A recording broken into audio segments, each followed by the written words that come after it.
And we welcome you here to our Week 10 edition of our River City Roundup, guys, brought to you by Jefferson's and the good folks at Famed Media. We're coming to you live from Jefferson's here, across from the courthouse in downtown Chattanooga, guys. And we've got some great stuff coming your way here. Like I said, it is our Week 10 edition of the Roundup, so we've been doing it a little bit. We're kind of getting used to it, guys. But we've got some great things coming your way. We've got our Week 9 scores we're going to recap for you. We've got our current district standings, our current playoff implications that we'll kind of break into here in a little bit on the show here. We're also going to talk about our players of the week last week. We had a couple of good guys show up, a couple of key guys that had some pretty good games here. We're going to preview on them, get you guys kind of accustomed to them. We've also got our Week 10 matchups that we'll cover later, and we'll pick a few games coming up here, guys. But like I said, we're brought to you by Famed Media, the good guys over there. They cover all of our video, all of the good stuff, the good visuals you see on our website, guys. And like I said, we're coming to you from Jefferson's here. Great food, great atmosphere, so come by, grab you something to eat. But like I said, guys, Week 10, we got a lot of stuff coming to you on the way, so stay tuned.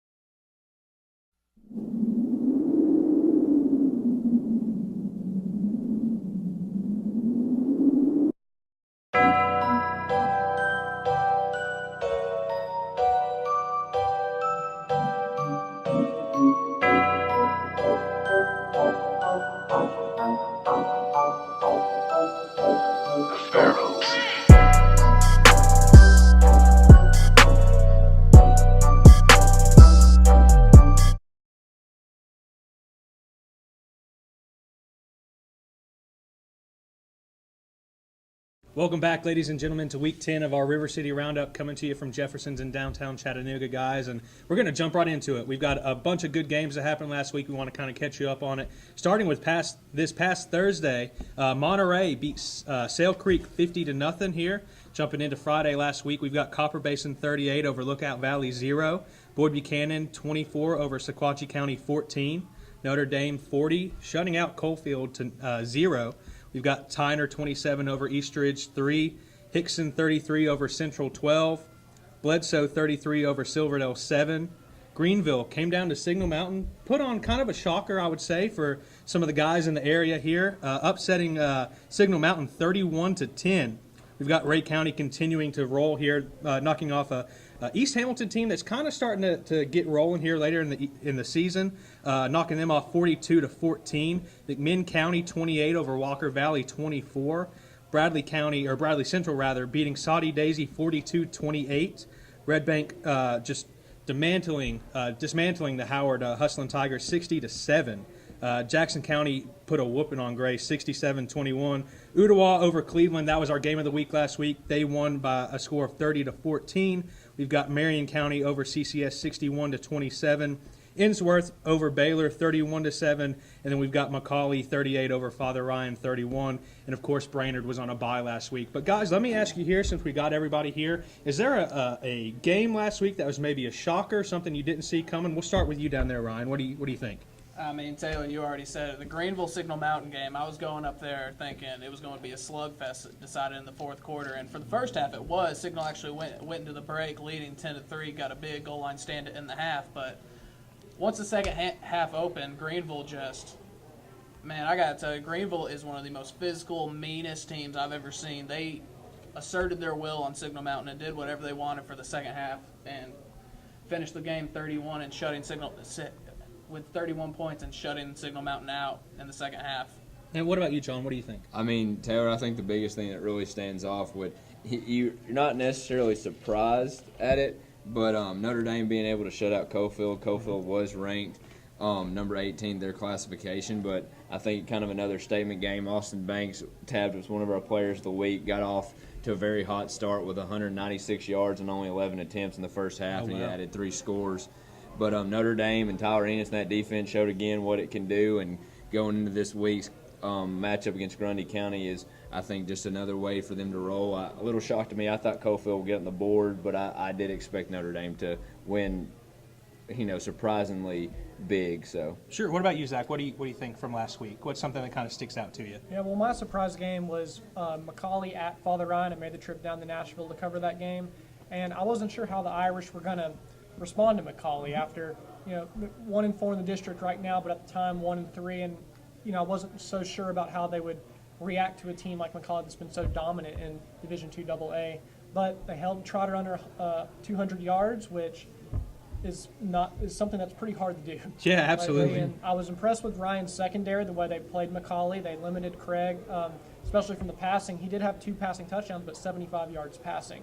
So the Ryan secondary is pretty good, and also that they were able to get some points on the board, led 21-14 at halftime, which I think was kind of a shocker all around the Tennessee area maybe. But yeah, that game really stood out to me. Ryan gave them a good test at home, so it'll be interesting to see where they go from there against Baylor. Well, you know, guys, for me, there's actually a couple that kind of stick out in my mind. One of them being Greenville over Signal Mountain. That's actually not a game that I picked to go that way. I thought Signal had that one coming in. Being at home, having some maybe some difficulties earlier in the season, but that's a very good ball team, and I thought they could pull that one out. But for me, I was actually in attendance at Hickson Central, and guys, it was the first time I had seen the Wildcats this year, and it's very apparent that Coach Dan Duff over there in his first year has got something going with these guys. They looked really good against a Central team that likes to run the ball, very physical with you. They got a really good running back in Isaiah Funk, and they got a couple of good linebackers that aren't afraid to come up and hit you. And, you know, Hickson, especially the play by the offensive line, they had guys blocking downfield all game. They had James Cole had a pretty good night on the ground. Jordan Johnson through the air. We'll kind of touch on him in a little bit, but for me, the way that Hickson played the game, the fluidity of it was very impressive to me. But, John, what do you want to move into now? We're going to go players? I think, Taylor, will go players of the week this week. I know everybody at their respective games picked their players of the game, which also ties into that. But our players of the week for this week is starting with a freshman. Yep. Guy you're going to start to hear his name more often, I believe. He's actually in our game of the week. Would have to be Cole Hinkey, freshman safety for the Boyd Buchanan Buccaneers. He had 10.5 tackles, a sack, an interception, a fumble return, a fumble recovery, and a block punt. He was doing everything but maybe clean up after the game because he was cleaning up everything in the game. He might have done that. We don't know. Yeah, we don't know. Maybe we'll phone Coach Reynolds later and ask him himself. But his actual running mate, linebacker Jake Harden, he also 16.5 tackles on the night. So they're kind of one of the co-players of the week this week. But kicking over to you, Zach, you watched him on Friday night. Javon Craig, he just continues to impress. 163 yards rushing, added 2 passing touchdowns through the air. What really stood out about his game this past Friday? Well, one thing that stood out to me about his game was actually in the very first play. He goes for 63 yards, which sets up a Trotter touchdown. At that point, I thought McCauley was going to kind of run away with it just because they had the momentum on their side from an early standpoint. But Craig, 75 yards passing, that doesn't stand out to you. But 163 yards rushing, especially when you got a talent like Alex Trotter in the backfield who usually gets in the spotlight for his rushing yards, I thought Craig, performed very well given that through those 75 yards passing, he had 2 passing touchdowns, especially at crucial points in the game that kind of set up a go-ahead touchdown, tied the game. They eventually took the lead and were able to hold that lead late in the game. So his 2 touchdowns came at crucial moments during the contest. Well, I expect Craig to be everything in for McCauley again as they take on NBA this week. But Austin Banks, like I said a little bit ago, only 11 touches, 196 yards, and 3 touchdowns in a light night with just the first half of work. Malik Davis do everything for the Red Bank Lions, had 174 yards rushing and 4 scores. Wow. I think he's played every position on offense besides maybe center this year for them.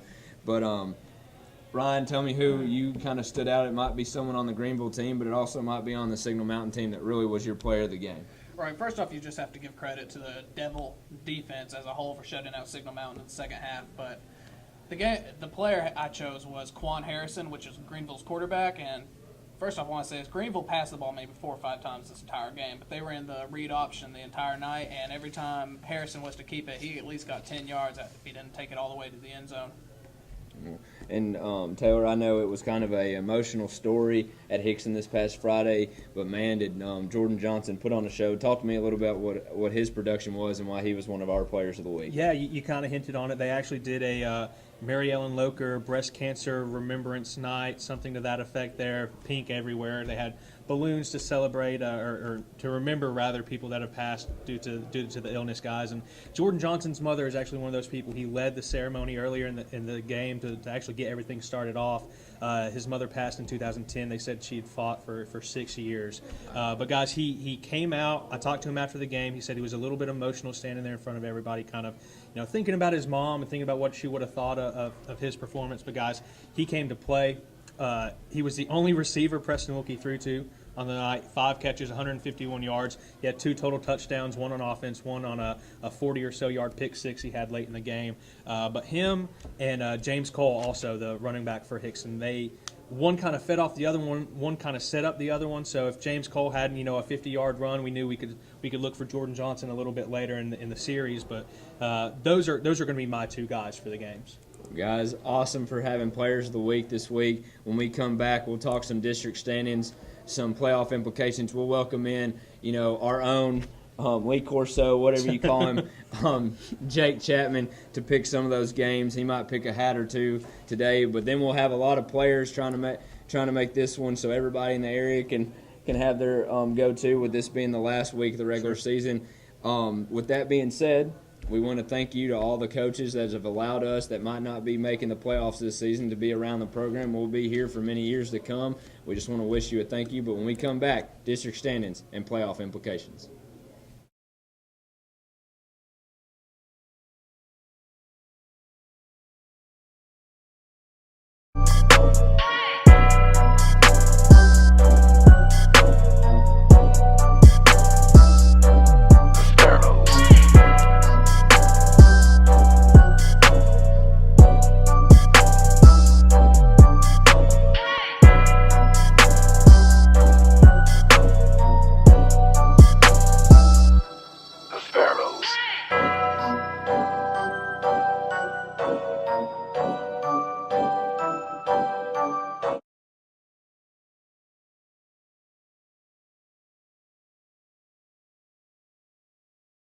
And we welcome you back to the River City Roundup, brought to you by Famed Media and Jeffersons of Chattanooga. We're going to swing it right in, guys, to district standings, what that means today, what it could mean on Friday, a couple of teams on the cusp, what happens in Division II AA with a couple of teams there. I mean, I think McCauley's beating Innsworth, but then Brentwood Academy beat McCauley. Who knows with that? Talk about Hickson, 3 years in a row now, making the playoffs, the second straight district champion there. What does it mean for Brainerd if they were able to knock off a Hickson team, and much, much more. But we're going to go ahead and kick right into it. District 5A, guys. Boyd Buchanan sitting atop that district at 2-0. Copper Basin 1-1, just recently lost to Boyd Buchanan. Silverdale and Grace. Thing is with them, Boyd Buchanan's the one who's undefeated. They have Copper Basin, and if Copper Basin was to win and Silverdale was able to beat Boyd, it would be a 3-way tie, and it would go to Copper Basin because of the tiebreaker. So I know Grant Reynolds and the Boyd Buchanan Buccaneers want to really seal the deal this week on Friday. Taylor, playing in that district, knowing a couple of those teams a little bit better than some of us, what's it going to take for Boyd Buchanan to win 18 straight and crown themselves as that district champ? Yeah, looking into Friday being our game of the week, guys, this can be – let me put it to you this way. If Silverdale wins this game, it is going to throw a major wrench in the decision as far as 5A. It's going to throw everybody kind of off as far as district standings buys. But my keys as far as if Boyd Buchanan wants to win this game, make it 18 straight, have another district championship under Grant Reynolds' belt, they're going to have to get the run game going, which they've been doing all season long. You've got the emergence, the resurgence, whatever you want to call it, of E.J. Matthews. We'll have him on the show here in a little bit. Austin Jackson's been running the ball hard for him, guys, but if that run can get the passing game started, can get Cooper Hodge in a rhythm, I think it'll be a very good night for the Bucks.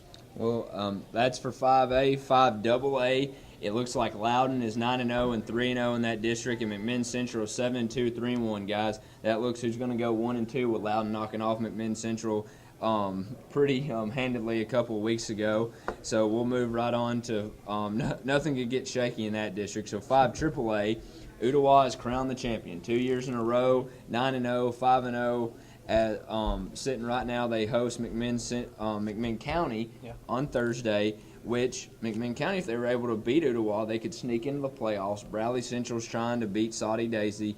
Well, they actually just did beat Saudi Daisy. Bradley Central, they're trying. They'll be facing East Hamilton. East Hamilton this week, and when they face East Hamilton, if they're able to win, they'll be maybe to be able to sneak off in the playoffs with a 5-5 record. Going to be iffy there, but Cleveland, they're on a bye this week. They sneak in the playoffs and hone up that second place, and the second place finish at 4-2 in that district. So Ryan, being a little bit knowing about that district, growing up in that district, tell me a little bit about what maybe a Bradley Central or McMinn County are going to have to do to be able to sneak in.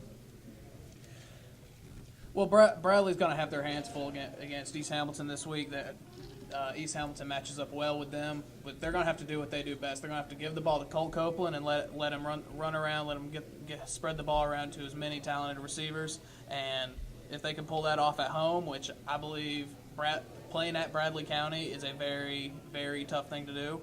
And with McMinn County, they've got a very electric run game. They're a very physical ball team. They can bring a lot going into the playoffs from here on out.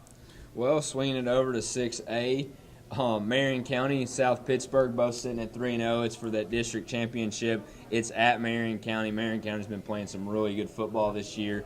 And South Pittsburgh, kind of a little down year for the Pirates, but who knows when two rivals tie knots like that.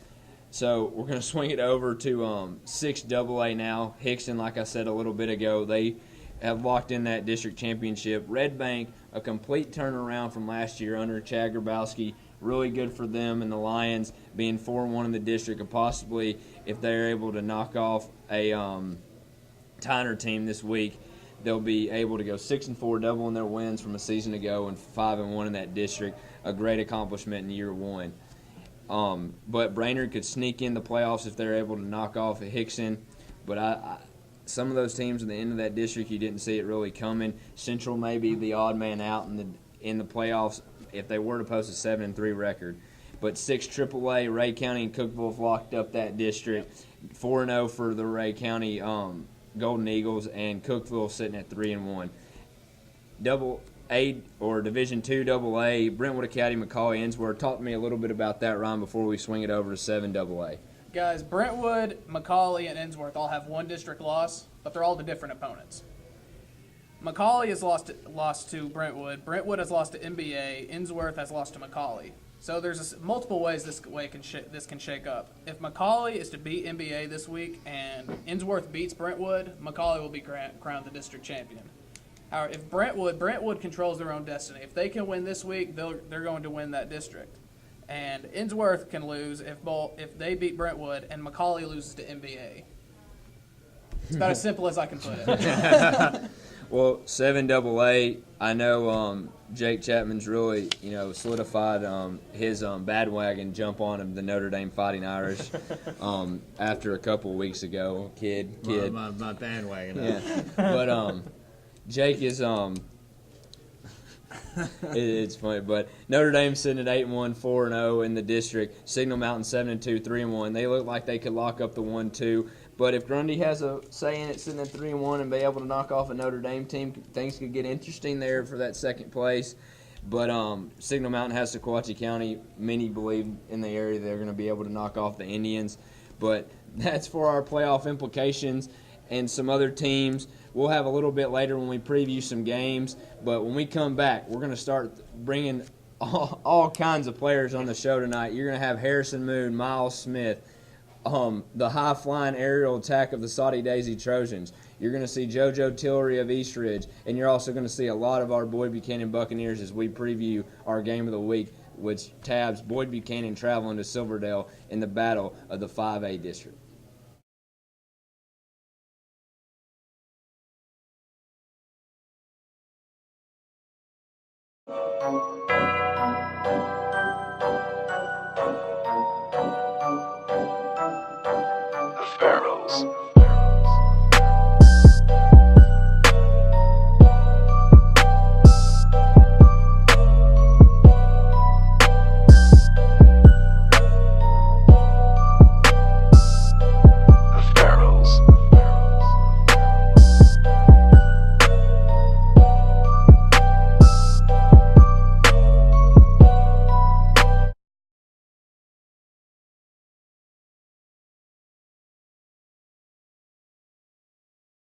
and we welcome you back to the River City Roundup. Usual here on Tuesday nights with us at Jefferson's. We might just get you on as an analyst after the season, That's JoJo. fine with me. But he's going to play a little basketball for the East Ridge Pioneers. We got the man, the myth, the legend, JoJo Tillery. JoJo, you've been doing it all you possibly can this year for East Ridge. I know y'all have had a bunch of close losses, a bunch of hard losses, but we're going to, before we jump into basketball, let's talk a little bit more football. Let's talk about this upcoming matchup against Howard, and then talk to me about a little recruiting. I know UTC, the hometown school, has offered you playing defense, playing offense a little bit.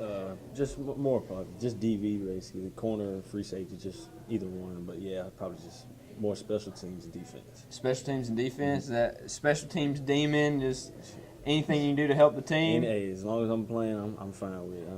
Well, we know that Austin P. They've offered, correct? No, they No, haven't. but- Maryville. Maryville's offered, UTC is offered now. Is there anybody else that might be a wild card that's still looking at you? Wofford. Wofford. You can't count them out because they're most definitely still in it. So I actually talked to them today. But yeah, just Austin Peay's still in it as well as ETSU, but just offers just Maryville and UTC. Okay. Well, what about talk to me about Howard. What are you going to have to do this week to go out on top as a senior, get that win?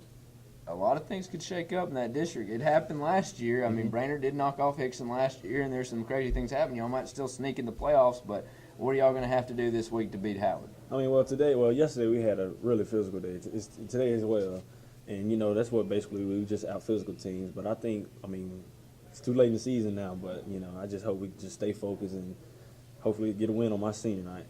It is senior night on Thursday night. I think it's a blackout as well. Yeah, they've been trying to do that. I ain't got nothing to do with Y'all it. going to have black jerseys? No. No? It's just, I guess, for the students and fans or whatever. But Well, we might have to call Coach Malone and offer us to get some Sharpies out there, and we can Sharpie up some jerseys. But JoJo, you've probably been around him a couple times, or you've seen him here or there. But our own Zach Kirby's our basketball insider, and Zach, swing it over and let's talk a little basketball with Mr. Tillery. Yeah, JoJo. First off, how much are you looking forward from the transition from the gridiron to the hardwood? Well, I love football. I've been playing football my whole life. And I just hate to see it go, but, basketball is always backup. I like basketball, but I love football. But I'm also excited, to get it going. So. And what aspect do you think in the game of basketball do you think is your strongest suit or your strongest ability? Oh, defense, most definitely. Anytime we're playing a good team, the best player, I'm guarding them. And as always, coach say, you got them. You lock them down, we're going to win. So just defense, most definitely. In the NBA, you got your Shane Battier, your Kawhi Leonard. Is there any guy in the NBA that you feel that you like to model your defensive game after? Yeah, most definitely Kawhi Leonard. My favorite player is Dwayne Wade, but defense, most definitely Kawhi Leonard. And Lance Stevenson, he got an edge to him. But, yeah, Kawhi Leonard, yeah. And under Coach John Goddard, biggest thing you're looking forward to this year playing for him with this new season? I know you guys have a very competitive district, actually. So biggest thing you're looking forward to? Just competing, actually. We had 4 seniors last year, and all of them were starters. So just trying to get back and find starters. I started, so we're just trying to look for the rest of the starters and just staying healthy. Well, JoJo, we're always great to have you here. I planned many times basketball season. You'll probably be on it again with us. Like I said, we might get you a shirt and get you a River City Sports Insider pass, and the whole 9 yards, and people might not tell the difference. But JoJo, like you said, you love football. You've been playing it for a long, long time.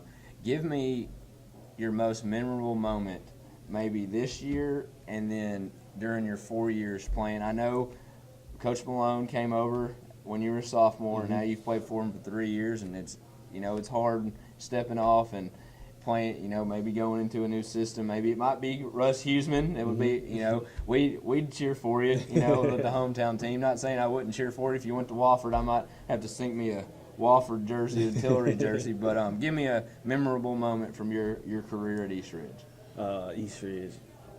First thing I think of right now is just my freshman year coming in as, a scrub basically, and then week 1 I'm starting against Walker Valley at safety. So that was a real good moment for me under Coach Braswell, defensive coach. But I say this year, senior year, probably my first game, I had a career passing, had 296 yards passing, and 2 touchdowns. But it's probably it. Well, JoJo, always a pleasure to have you down here, man. He's going to grab some food like you should do whenever you come down here to Jefferson's. They got the best wings. Best wings in town. You can hear it from a player himself.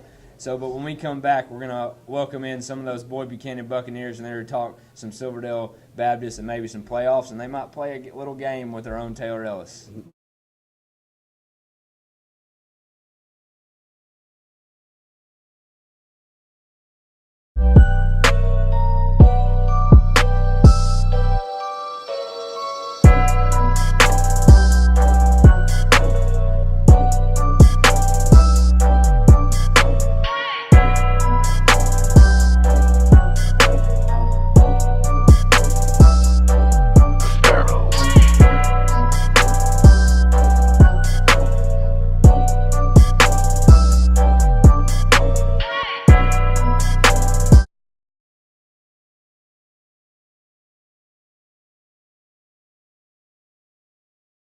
Guys, welcome back to Jefferson's here. Week 10 of the roundup. We've got the guys from Boyd Buchanan here.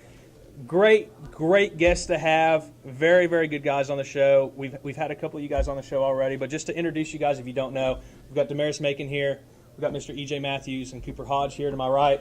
We've got Mr. Jack Keebler, Mr. Austin Jackson, and Mr. Isaiah Dillard here to my left.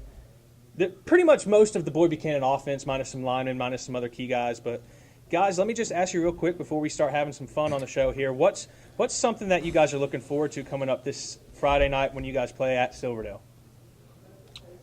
Well, it's a huge game for us, district championship, and we're looking to go over there and play with fire because we know they're always going to give us their best game. So I don't know, we're going to go out there and play hard and see what happens.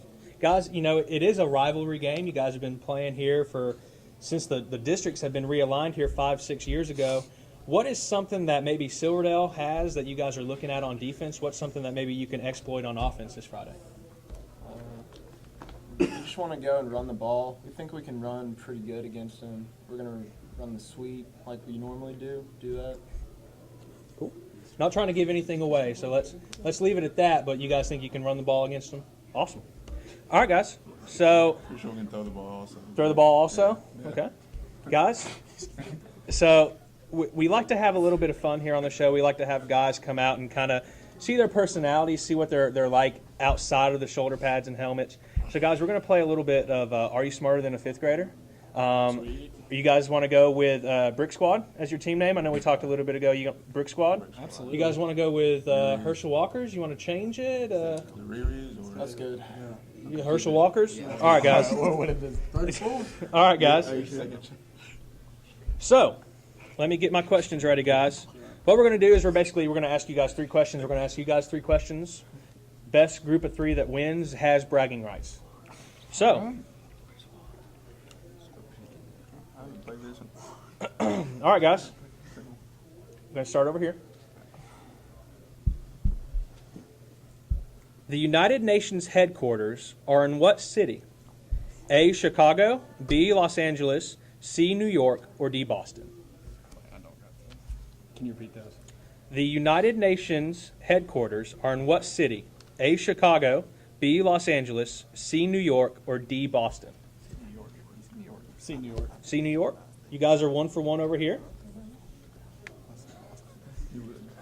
All righty, guys. So we'll come over here now. The Incan civilization was concentrated on which continent? A, South America, B, Africa, C, North America, or D, Asia? South America. South America. You guys are 1 for 1 as well. It's going to be a little bit close. It's going to be heated. I think you guys are. You think you got it? Oh yeah. We're ready. What about you guys? I'll win. No, we're going to win. You gonna win? Okay. All right, guys. Coming over here. How long is the term of a U.S. senator? A, 2 years, B, 4 years, C, 8 years, D, 6 years. Did you say 2 years? I said A 2 years, B 4 years, C 8 years, D 6 years. A 2 years. A 2 years is incorrect. It's actually, guys, it's actually 6 years for a U.S. senator. Wow. Coach Stone didn't teach you guys that, No, he did he? didn't. Coach Stone. He's slipping. He's slipping. Coach Cardwell actually. Coach Cardwell? Is it Coach Cardwell now? Yeah. All right, guys. So you're sitting at 1 for 2. We've got 1 for 1 over here. Coming back to you guys. That hurts. Austin's gonna come in the clutch again. The second time today. All right, here we go, guys. Which is the largest planet in the solar system? A. Mars, B. Earth, C. Saturn, or D. Jupiter? Saturn got Jupiter. Is that your final answer? Saturn. All right, guys. You are now 2 for 2. Jupiter is the largest planet in the solar system. Guys, I really did know it was Jupiter. I really did. it's going to be the last question here. You guys got to get this one right, okay? So, let me see here. Which chess pieces can only move diagonally? We have A, the knight, B, the queen, C, the bishop, or D, the pawn. Bishop. The bishop, is that your final answer? Absolutely. Alrighty, guys, we're going to go 2 for 3 here. That is the correct answer with the bishop. You guys have got 2 out of 3 correct. You are now tied with the Herschel Walkers here. But, guys, this is their last question. If you guys get this right, They're going to crumble. bragging rights for the rest of the year, rest of the season, you can officially say that you are smarter than these guys over here. Okay? So here's our last question for you.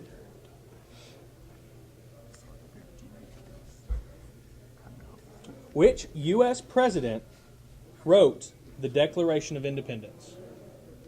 Is it A. Abe Lincoln, B. Thomas Jefferson, C. George Washington, or D. Teddy Roosevelt? B. Thomas Jefferson. Is that your final answer? Yes. Guys, congratulations. You are smarter than a 5th grader. You are smarter than Team Brick Squad over here, guys. You guys have bragging rights for the rest of the season. Congratulations, guys. Thank you so much for being on the show. They got it right, guys. Don't try and take this victory away from them. Get it right. You got it right, guys. Guys, while I still got you here, I've only got you for a few more minutes, guys. What is something that you can reflect on that you've enjoyed so far this season? What is maybe a memory that you guys have created this year that you're really proud of, something that kind of sticks out to you? I'm going to ask the victors over here first. What's something that you guys have really enjoyed this season? What's a memory you guys have had? Well, we got off to a rough start, but we really came together as a team and turned it around to get the 4 victories. That's probably it. And guys, same question over here. What's something that you can take away so far from the season? What's a memory that you guys really have so far? I'd say the same thing. You know, it was tough coming out 0-5, and you know, being able to stay together as a team, stay positive, and I don't know, we turned it around and had a really nice victory at South Pitt. That's probably something I'll never forget. Going over there and beating South Pitt and really turned the season around. And guys, the last thing I got while I've got you all here, I'm going to ask you individually down a row. In one word, sum up this Friday's game for you. Damaris, I'm going to start with you. Victory. Victory. EJ? Hype. Hype. Cooper? Championship. Okay. Isaiah, what about you? Pumped. Pumped. Okay. Jack? Important. Important. Okay. Austin, what about you? Victory. We got a couple of victories. We got some pumps, some hype. Guys, I can tell that you're looking forward to the game. It's going to be a great game this Friday. It's our game of the week, guys. It's at Silverdale. Kickoff's at 7:30. We'd love to see you come out. But, guys, thank you so much for being here. As always, you guys are great sports. But when we come back on the show, guys, we've got a lot more guests coming your way. We've got a lot more games, a lot more analysis. And we've also got some pick-ems on the way. So stay tuned, guys. We'll see you in a little bit.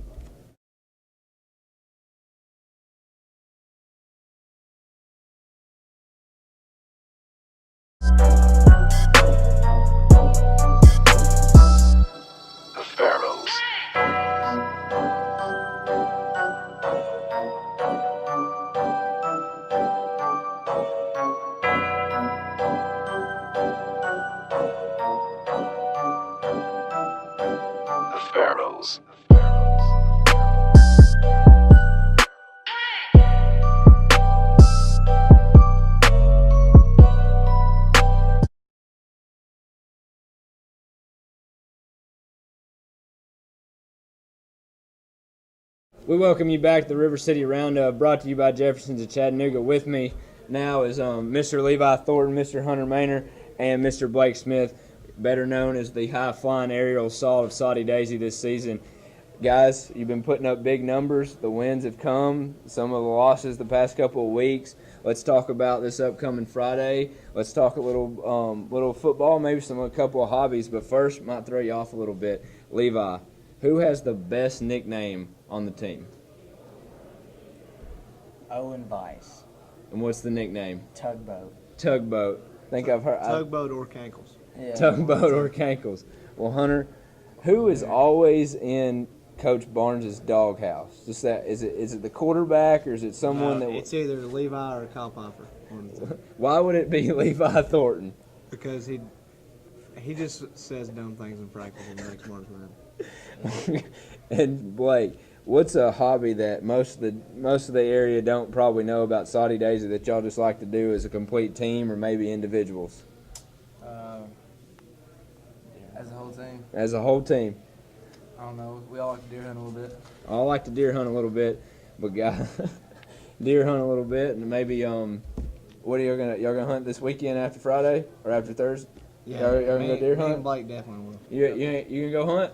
Probably not. Probably not. Levi's not gonna hunt, but that's okay. Well, Levi, you started the season. You were kind of the odd man out. You saw Carter and you saw Smith start racking up numbers, but here of late You've topped 300 yards in the past 2 games, I believe. You've added some scores, 6 touchdowns. What has it been throughout the year? You finally starting to get some balls from, I think, the left arm over here from Hunter Maynard. I just realized that they were starting to double cover Blake and Trey, and I needed to step up. Okay, and what is it about the offense that really gives you the opportunity to step up in the system for him to get you the ball? A lot of my plays take a while to develop. Like, it's not like a little stop route. Like, it's 15 yards down the field. It takes a little time to develop, and I get open more. You get open more, so that's simple. Well, Hunter, they start taking away maybe Blake. What is it about Levi's game that you like to go to maybe late in the game or early in the game? What do you like to do with Levi's skill set? You playing quarterback? Levi's quick and he does know how to get open. So Barnes will run plays designed just for Levi, over the middle, stuff like that. And then we have a little, like a screen, like a bubble route kind of we throw to him. And he usually, in the central scrimmage, I think he took that for like 80 yards, just a little screen pass. Well, I was on hand for that when I remember sitting there on the sideline. You caught a little screen pass, and next thing you know, 80 yards downfield. It was like a blink of the eye. But Blake, you had 151 yards last season. I think 14 receptions. Well, now you're the area's leading receiver. You got over 1,000 yards, got over 10 touchdowns. Did you just decide to put the bow away for a couple of games and say, well, maybe if I gain a couple of yards, they won't notice that I'm bow hunting on Saturdays. But what's it been about your game moving from your junior year to your senior year? I don't know. I just had to step up. I hit the weight room a lot over the summer, and I got a little bigger and faster too. So that helped. And I don't know, I guess focus a lot more. Well, guys, being all offensive gurus, I would say, because y'all are running a pretty good system right now. Y'all are scoring a lot of points. What does a team face this Friday when y'all have when y'all are going to Walker Valley? What do they pose concerns for you playing quarterback, but also at who's lining up in front of y'all at corner, or what do they bring to y'all on defense? We'll start with you, Hunter. To me, they're like the same as Bradley. They're not like, they got a good team. Obviously, Walker Valley's always strong, but I think we'll execute against them and we'll do pretty good. What are you looking at the most? Are you gonna maybe Cam Newton? You gonna start running a bit more? Are you gonna try to air it out some? I know we're about. Hopefully, we can air it out. I hope we throw a lot this game, so I can get that record too. I wasn't going to bring it up, but Mr. Maynard is actually only about 290 yards away from B.J. Coleman's single-season passing record set a couple of years back before he took a tour there at Tennessee and came back and played for the Mocs. But Blake, Levi, speaking defensively for Walker Valley, what are y'all going to have to do to get open for him? Start with you, Levi. Just create separation. The corners and safeties are pretty good. Just create separation. Really. And Blake, what about you? I just run crisp routes and run fast. Crisp routes and run fast. As simple as it can be. But guys, we love to have you on the show. but what's one memorable thing that y'all have had throughout this season, or maybe your time at Saudi Days? It doesn't even have to do with football. It could just do as high school in general, playing baseball, buck hunting over there, as Blake Smith would say. We'll start with you, Hunter. What's something that's really sticked out that's been a memorable moment for y'all? For the whole team. For the whole team, or just you in general being at Saudi? My probably favorite time was not even this year. It was last year at camp at down there in Possum Creek or whatever at the Dogwood Lodge. That was probably the funnest time we've had as a team. I mean, we just had fun the whole week. I mean, we were serious about it, but then the whole week was just fun. We went swimming in the lake and everything. We just had a good time. And Blake, kicking it over to you, what's been the biggest memorable moment you've had? Probably this year when we beat Cleveland, and it was like the first district win we've had in like 3 years or something like that. Beating Cleveland. We haven't beat Cleveland since my uncle beat them in '98, I think. My uncle was the last one to beat them. I mean, that's a pretty big deal there. My dad beat Cleveland in '94, and they went like 4 years without beating them again, and then my uncle beat them, and then I got to beat them. So I guess it's just a family thing. You got any younger brothers? Or? Yeah, I got a brother. He'll be up there in 2 years. He's a stud. He's probably the best athlete in the family. So and I got 2 cousins that'll be up there right after him. Okay, so maybe it will just start a trend there as the Maynard family. Yeah. Well, Levi, what's been your big memorable moment? Definitely got to be camp last year. It was just amazing. Everybody had fun. We were serious with it though, and it was just enjoyable. Well, guys, we love to have you on the show. We'll probably get you on because baseball's coming up. I know you're going to have a winter baseball season. I heard there's a golf tournament. River City Sports could be a pretty big sponsor for that coming up on the 8th. Also, little buck hunting, Blake Smith would say. And Hunter, you wrestled a little bit. You might not do that this season, but that's okay. We're going to cover you in baseball. But if you do stick around and wrestle, we'll be there for wrestling. But we wish you the best of luck on Friday night when y'all take on Walker Valley. Pretty long trips. You might want to get some shut-eye while you're going up there, but we'll be on hand, and we love to get coverage of Saudi Daisy. But when we come back, we'll have some players from Red Bank High School and also a big offensive lineman commit to the University of Mississippi or Mississippi State University.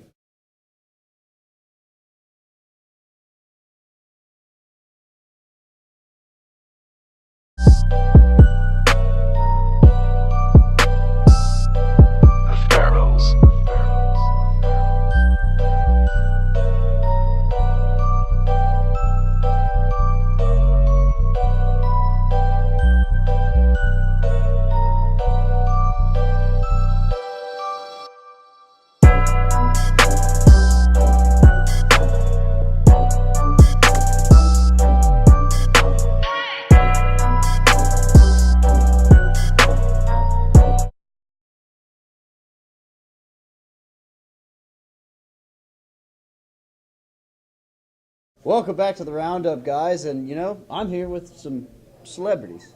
I'm with the Bash Brothers right now, guys. I'm with Trevor Skiles and Miles Smith, two of the biggest hog mollies, as we like to call them back in my day. Biggest hog mollies in the area. And guys, welcome to the show. Miles, you've been on the show. Trevor, welcome to the show. And we have a tradition here. We don't like to ask serious football questions just yet. We want to get to know you guys. So you guys call yourself the Bash Brothers. Mm-hmm. But who at Red Bank has the best nickname? Besides the Bash Brothers, of course. Who's got the best nickname? They're two volleyball players. They're called the Twin Towers. You call them the? They're legit. Yeah, they're pretty awesome. Wow. We got a guy on our football team. People started calling him Cheeseburger. Yeah. Cheeseburger? Why do you call him Cheeseburger? He's big. He's a little husky. Yes.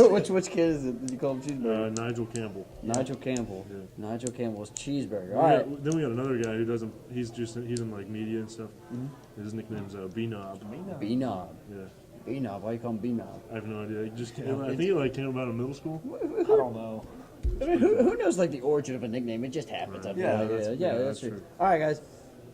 Who does Coach Grabowski get onto the most at practice? Nigel Campbell. Why does he get on Nigel the most?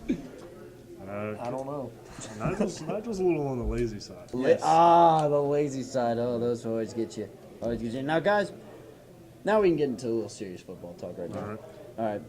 Last year you guys had a struggling year, and now this year you're 5-4. You're going into your last game against Tyner, a Tyner team that struggled, but at the same time, don't sleep on Tyner. Right. Because toward the end of the year, never sleep on them. That's a great attitude to have. What's been the most memorable moment so far this year for you guys? We'll start with you, Trevor. For me personally, Thanks, guys. most memorable, can it be good or bad? It could be both. Let's go good and bad. Let's go both. Okay, I would say the first one is whenever we beat Boyd, just because that was the first season opener that we had won in 2 years.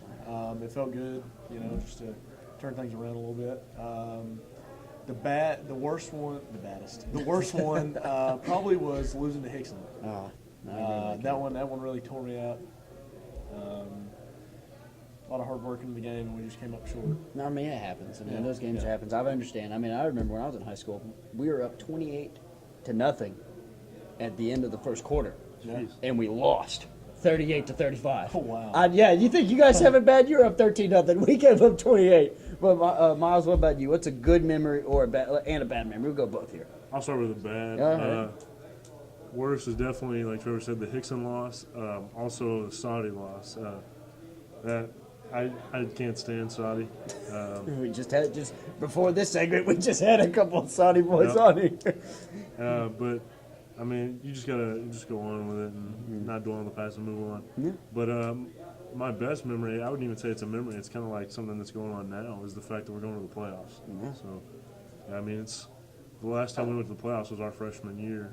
And I mean, it's just going to be an awesome experience. I mean, and that says a lot about Coach Grabowski coming in his first year and establishing such a great system. I mean, when you got the linemen like you guys, and you've got the Stamper brothers and Right. Malik Davis. I mean, you guys are a great football team. You got a lot of talent right there. And I remember the Hickson game when I witnessed Courtney Stamper. This is the first time I got to watch Courtney play. I don't know why it was the first time. I think he did during the Jamboree, but I knew he wouldn't really go into his full. But I remember when he went up to Wilkie. Like, he was chasing Wilkie down. Yeah. And I looked from Wilkie's point of view. I about peed myself when I saw that. I was like, this man gives nightmares to everybody, especially Preston Wilkie at the moment. But, guys, last thing only. I don't even know how to ask this with a serious face. Who's the best flirt? Who gets the girls the best on the football team? Who talks to the most ladies? Who talks to the most ladies? Yeah, who talks the most? There's a lot of guys. I can guarantee it's not either of us. Yeah. Oh, what? We're more modest and kind of just go with the flow. I don't know. What's his name? Will Davis, your corner. Oh. Will Davis, that man. No, no. What? Oh, for his first confidence, he is talking to the media. You think you can talk to Yeah, girls? you would think, but You would think. Oh, come on. I don't know. See, I think that was the hardest question I think I asked you guys tonight. biggest flirt. I'm trying to like go around the locker room. Yeah, that's what I'm doing. Hey, Omar. Yeah, Omar, you mean Big Omar? Yeah, Big Omar. Omar. Big You know Omar. those guys, the big guys that always want a hug from every girl. Oh, That's Omar. That's Omar. That is him. In a nutshell. That is too. I think that just made my day a little better. But all right, guys. This has been a real treat. I mean, having the Bash Brothers on here, guys, and this has been. We love doing this. We love bringing you guys on the show and anything. But when we come back, we'll have more players from around the area, players from East Hamilton. We'll have Harrison Moon on the show. Then we'll end the show, of course, with me picking a hat. I don't know which one I'm going to pick yet. But joining me is Miles Smith and Trevor Skiles. We'll be right back.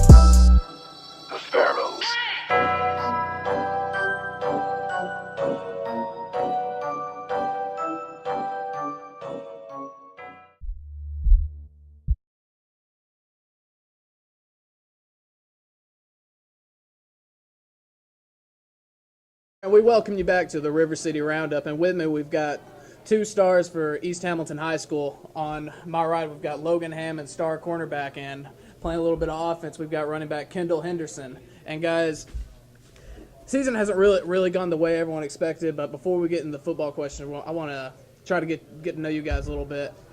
I'm going to ask you a few questions about just whatever. I want to know, Logan, who do you think has the best nickname on y'all's football team?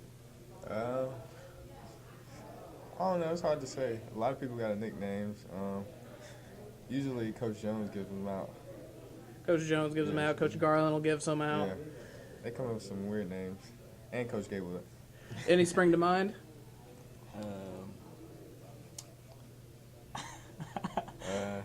I say, oh man, I would say he likes to call people Slim, like everybody. Slim? Slim. Coach Jones. That's Coach Slim. Jones.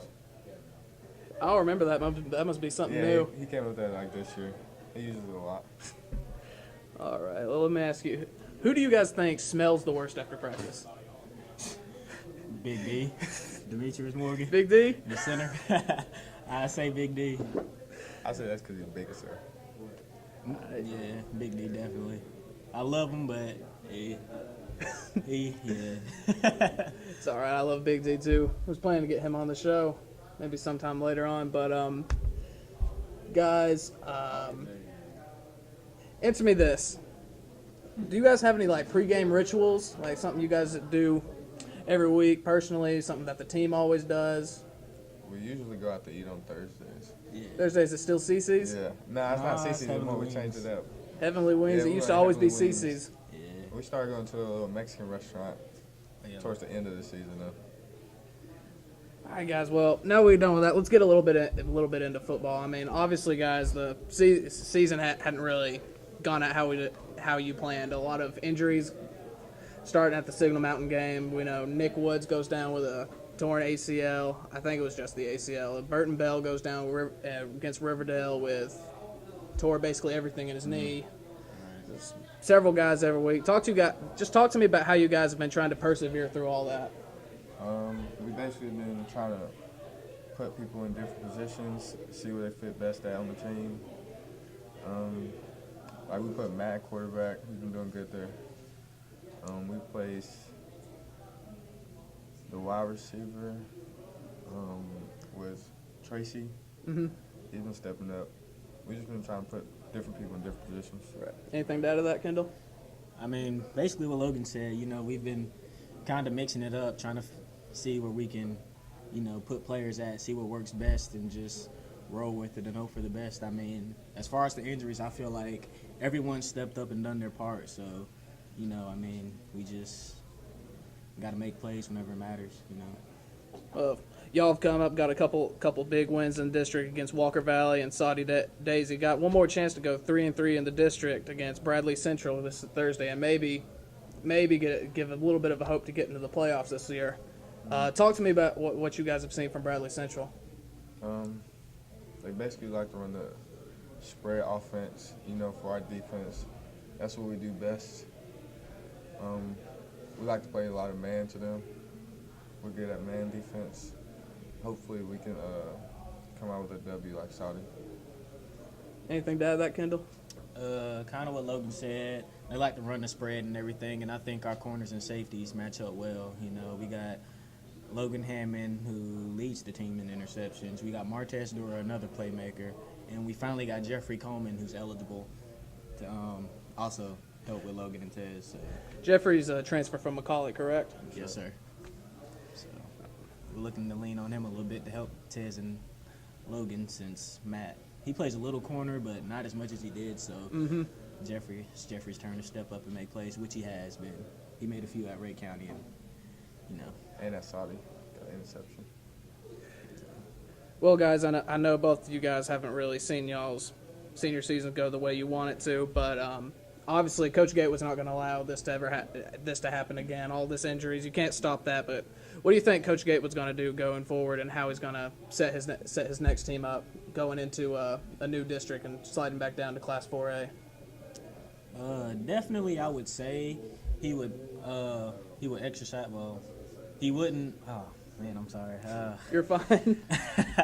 I'm sorry. I would say as far as like practice, I wouldn't say he necessarily pushed as hard in practice. He's gonna push as hard regardless because he wants to, see what we can do and make us the best football players we can actually be in the state of Chattanooga, well, in the state of Tennessee, in the Chattanooga area. And basically, I feel like he's not gonna, make us go as hard in practice as far as like full pads wise. Like we're still in pads, but we're not, constantly like clashing. We'll have days to where like we'll be in like shorts and jerseys, kind of like what we're doing now, and kind of recover throughout the week so we can be fresh on Friday nights and hopefully prevent injuries. Right. So, Anything to add to that, Logan?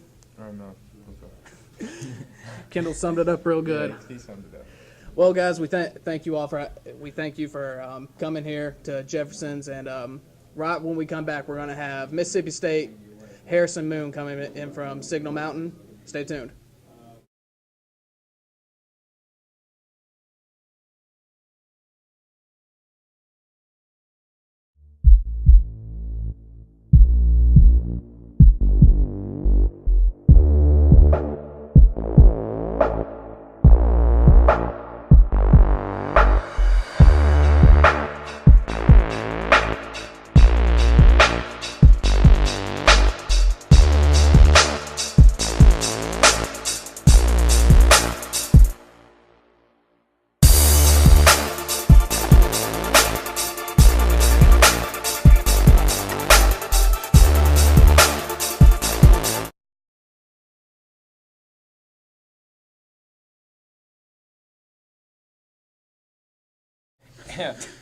A couple laughs already.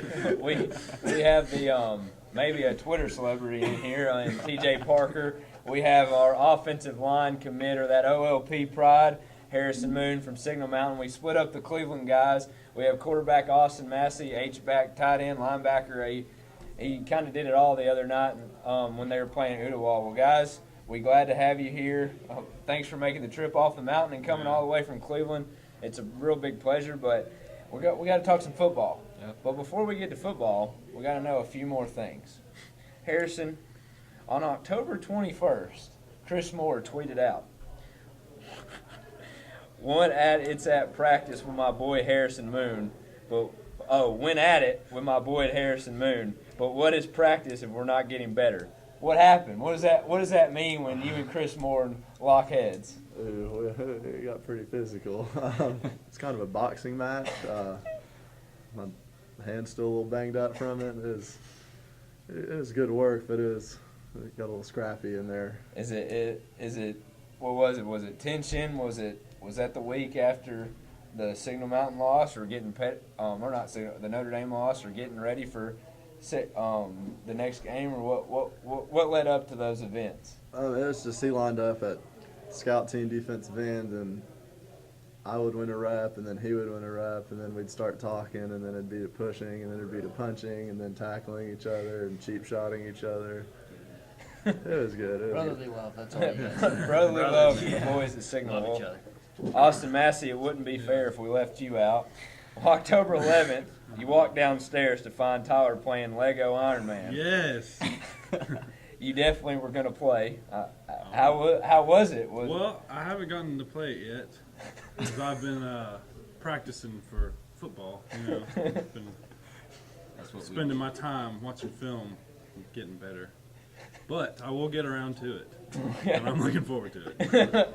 Well, you're looking forward to it. Well, before we started this off, TJ Parker said he wanted to be a Twitter celebrity, so you can go follow him. I mean, we follow him. Harrison Moon probably follows him. Massey follows him. I mean, we can retweet it out after this. But TJ Parker, you despise online classes. You don't retain any of the information that you work on.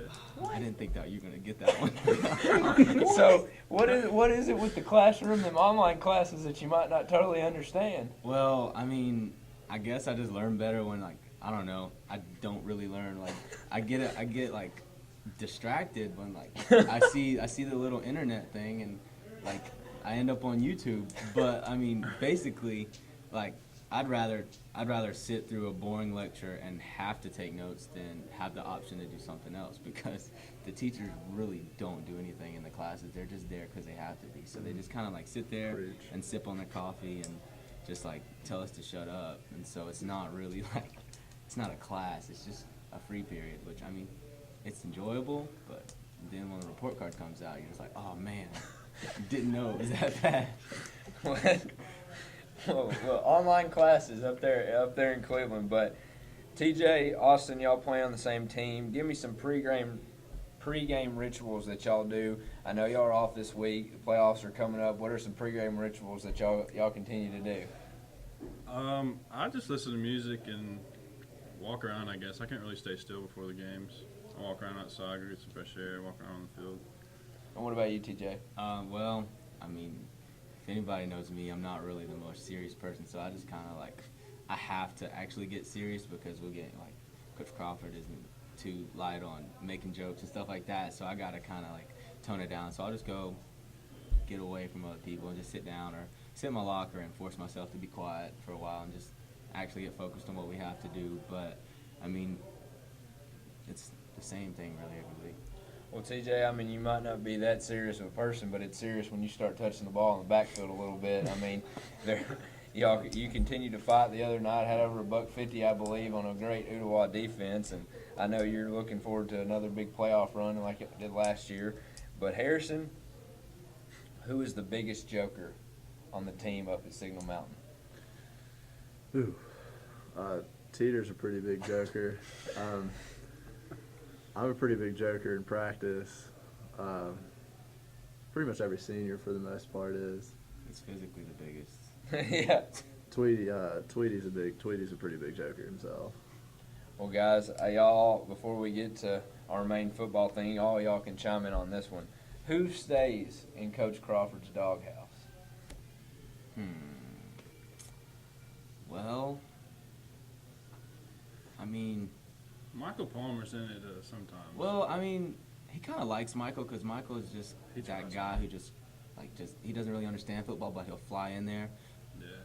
Last year it was Austin. I was Austin, like, yeah. I had a bed in the doghouse. Like, I lived in Yeah. his doghouse last year. It was pretty the bad whole for year. Austin. I felt kind of bad for him, but I mean, let's see, like, I don't really know. I think who would it be? Like this year, I guess it would be like It's a little better this maybe year. Jacory. Okay. Maybe Jacory's not. He's Jacory, yeah, easily. Yeah. Well, Harrison, same question for you. Who's in Coach Price's doghouse up on the mountain? Just anyone who had a bad game. Anyone in particular? Would it be number 77? But I try to stay out of it. I always just ask him if I'm ever talking to him if we're going to do it right tackle throwback or not. But he always shoots that one down. But no, you just won't live it down if you had a bad game. But that's about it. He just does him and we do us. Well, Harrison and TJ and Austin, guys, we got to get into a little portion of the seriousness now. But TJ, Austin, 5-5, 4-2 in the district. I know it's not the season y'all wanted to have coming out, but for a little bit until last week, and there for a couple of drives, it looked like y'all were going to hang with them the whole time, and it could go down to be a nail biter. And I know being 5-5, anything can happen in the playoffs. So what is it about this week? You said you had yesterday off. Y'all had practice today. What are y'all doing this week to prepare for an opponent that you know you don't have yet? What are y'all doing this week? Well, the main thing is really just focusing. Like we've had our injuries. I mean, our team's been injury plagued. Everybody's been injured basically. So we're saving hits on people. We're just like we're getting through the weekend. We're getting better fundamentally. Actually, we're picking up on little things that we didn't get in the preseason and stuff like that. And we're just trying to save hits on people and help people, like get people recover. That way we can come back and make a strong run. Awesome. And Harrison, what are y'all doing this week to get ready for Sequatchie County? I know the Indians are. I don't think when's the last time Sequatchie County was able to knock you off? No, I don't think they've ever. I don't think they beat us. They almost did one year, but we just really, because they run the veer, so we've just been practicing discipline on defense and everyone just doing their job and all that. And talking guys, what concerns from a Sequatchie County defense and offense, since you run a little bit of defensive line, that they propose on y'all on offense? Maybe defensive scheme, then bringing in a couple more people to blitz. What are y'all really looking for to shut down on Sequatchie's defense? I mean, I'm sure they'll load the box. They just slant a lot, and that just takes getting used to because we don't practice that every week. So just practicing for their slants on the defensive line. Well, Austin and TJ, seniors. I know, Harrison, you're a senior too. Give me a memorable moment that y'all have had over your last 4 years in high school that might be that just one memorable moment that you're always going to remember. It could be football-oriented, or it could just be life in general, being a high school student. With that one, Austin? Mine is the Bradley game last year, the last field goal to win the game, seal the 1-point victory. I wasn't the one that blocked it, Jonathan Terrero was, but like I was in on that play, so I got to see it from that perspective. The whole crowd and everybody, just sidelines and everything. That was kind of cool. And what about you? Mine will probably have to be the East Hamilton game in the playoffs. Just that game in particular, that was just like the most fun game I've ever played, and it happened to be the best game I played, pretty much. Like, it was the first multiple touchdown game I had, and it was just fun. Like, everything, like it was almost surreal to be out there, and like the atmosphere, the crowd was super loud the whole game. Like, we couldn't even hear Coach Renshaw giving calls and stuff like that.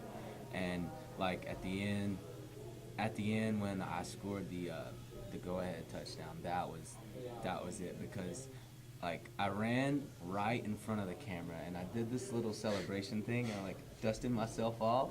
Is that the one that was your Twitter avatar for a while? Yeah, or that picture, it was right in front of that camera, and I dusted myself off, and I did it just to be like just as a joke, and I didn't think the camera was gonna catch it, but I saw it was on the news. That like sealed it. That was it. That was it. Well, Harrison, same thing for you. Would it be picking up your Mississippi State offer, or your commitment, or I mean, what's it been? I mean, those are definitely up there, but I mean, nothing. Last year when we beat Notre Dame, and it was a close game. There's nothing better because I got so much junk on Twitter from the Notre Dame fans. They found this like picture of me where and they started like cropping me where I was naked and calling me like names and all that. It was just really funny, and it just felt good. It just felt good beating them, just so the fans couldn't post any more pictures of me. Well, guys, it's great to have y'all down here on the show. I know, TJ, you gonna run a little track come the spring? Or you gonna focus more on football to try to get recruited, or?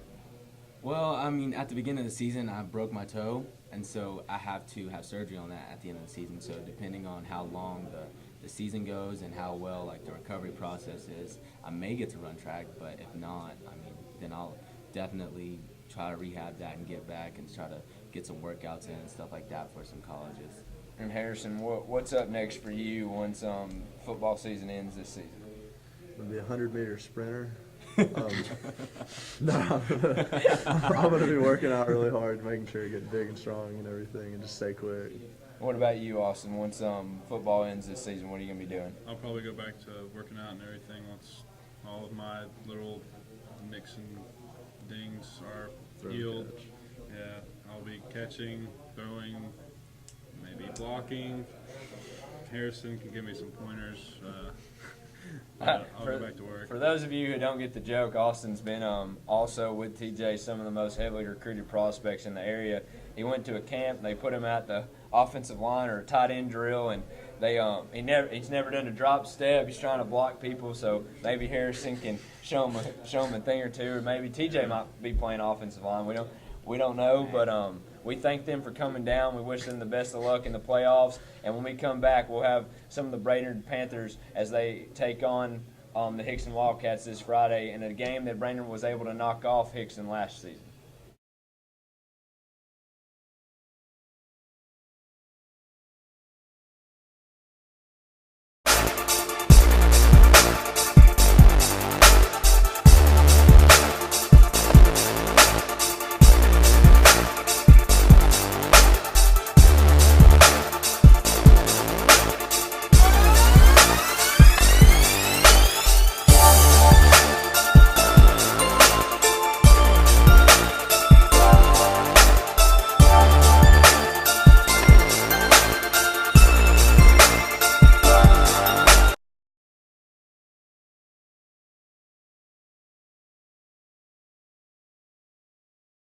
Guys, welcome back. Week 10 of the Roundup. You've seen tons of players, Boyd Buchanan, Saudi, Daisy. We had some Cleveland guys on the last segment here, along with Harrison Moon from Signal Mountain. But, guys, we are wonderfully joined right now by some of the Brainerd Panthers.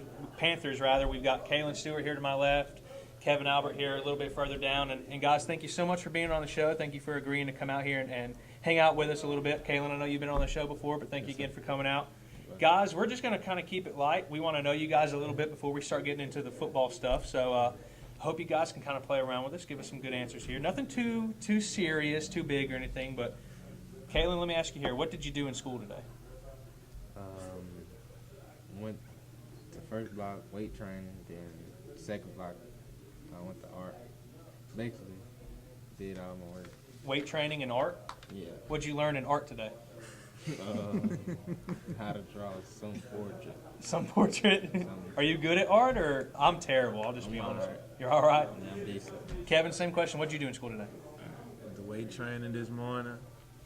Went to culinary class, second block, biology, and I went to my English 12 class. Then I was done for the rest of the day. I went in my peer coach class and watched film.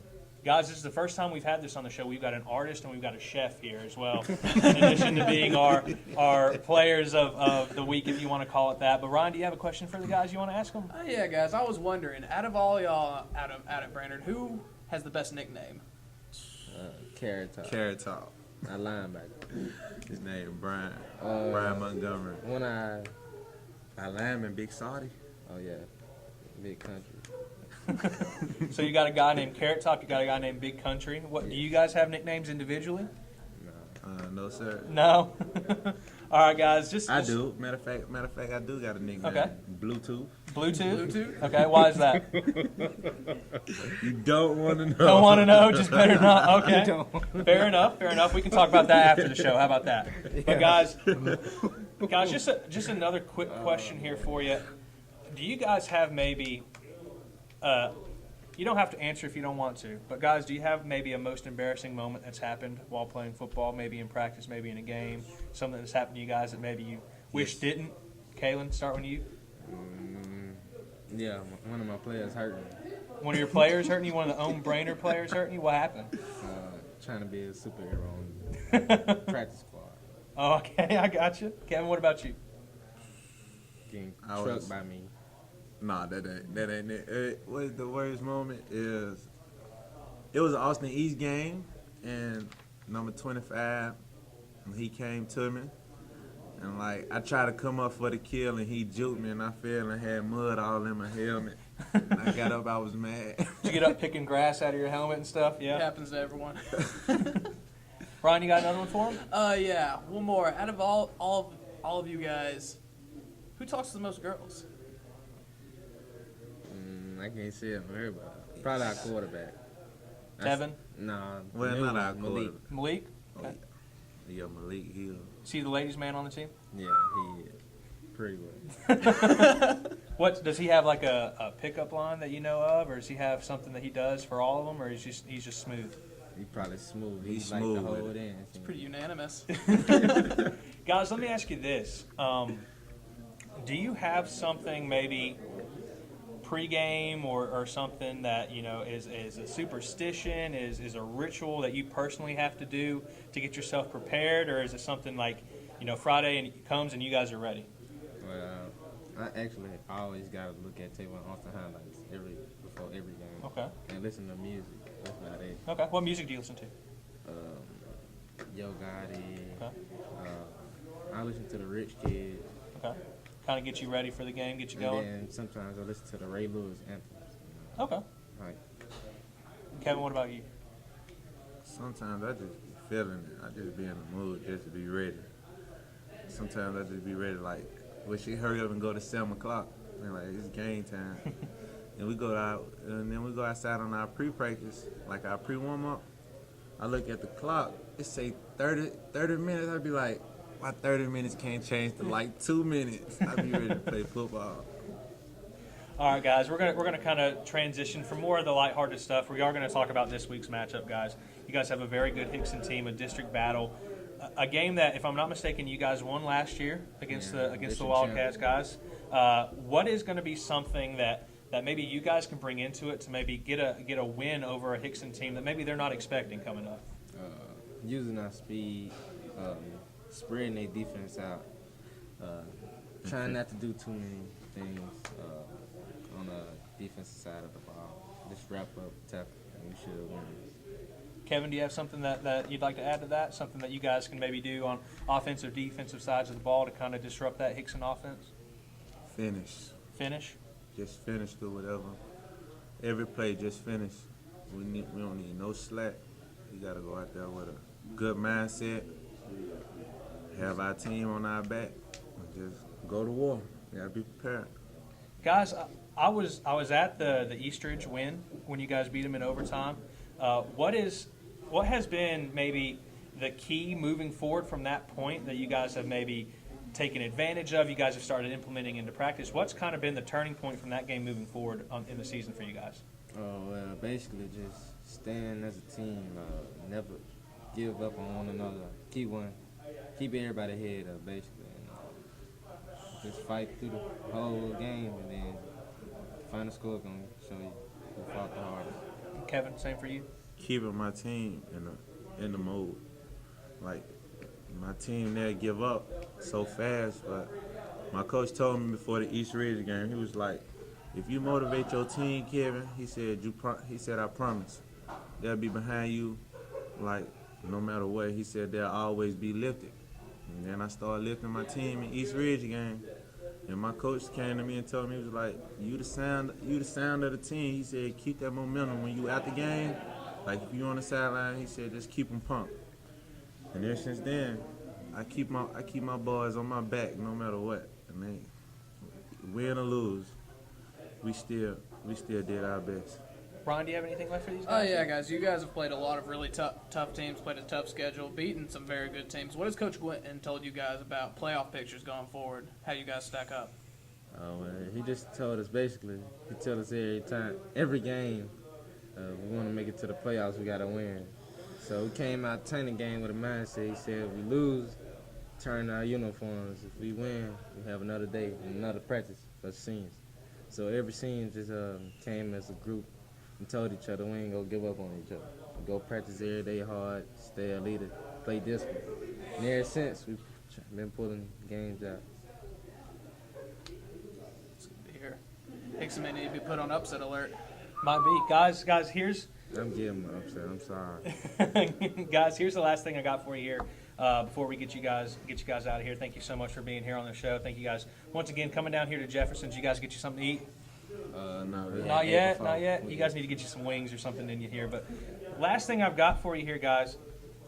We'll play a little bit of a fortune teller here for you guys. What's going to be the headline Saturday morning after Friday night's game? Do you have an idea, Kalen, or something that maybe an idea, headline, maybe sum up the game in a few words? What do you think it's going to be? Hopefully they put us in the newspaper. Last year we upset it. We didn't get in the newspaper. So hopefully they say Panthers go to the playoffs, make it since 2011. So hopefully we can pull that off. And Kevin, same question for you. What's maybe summing up in a few words, or what's going to be a headline after the game Friday? Well, in my eyes, the headline gonna say the Panthers did it. Yeah. Like, they voted us to be last, and I was like, that's not cool. So we finna upset Hickson. Well, I'm finna upset Hickson. The whole team. And we gonna make the whole team finna upset Hickson, and we gonna make this good headline Monday morning. Guys, you heard it here first. Look for the upset coming Friday. Straight from the artist and the chef themselves, guys. Thank you so much for being here on the show. Thank you guys for being good sports with us. Guys, you play a little basketball, play a little baseball track later after? I don't play basketball, but I'm trying out. Trying out? Well, hopefully we can see you guys when basketball comes around. Once again, guys, thank you so much for being on the show, guys. We've got a lot more show coming your way. We've got some pick-ems. We've got some previews of next week. But, guys, like I said, thank you so much. Stick around, guys, because we've got a lot more coming your way.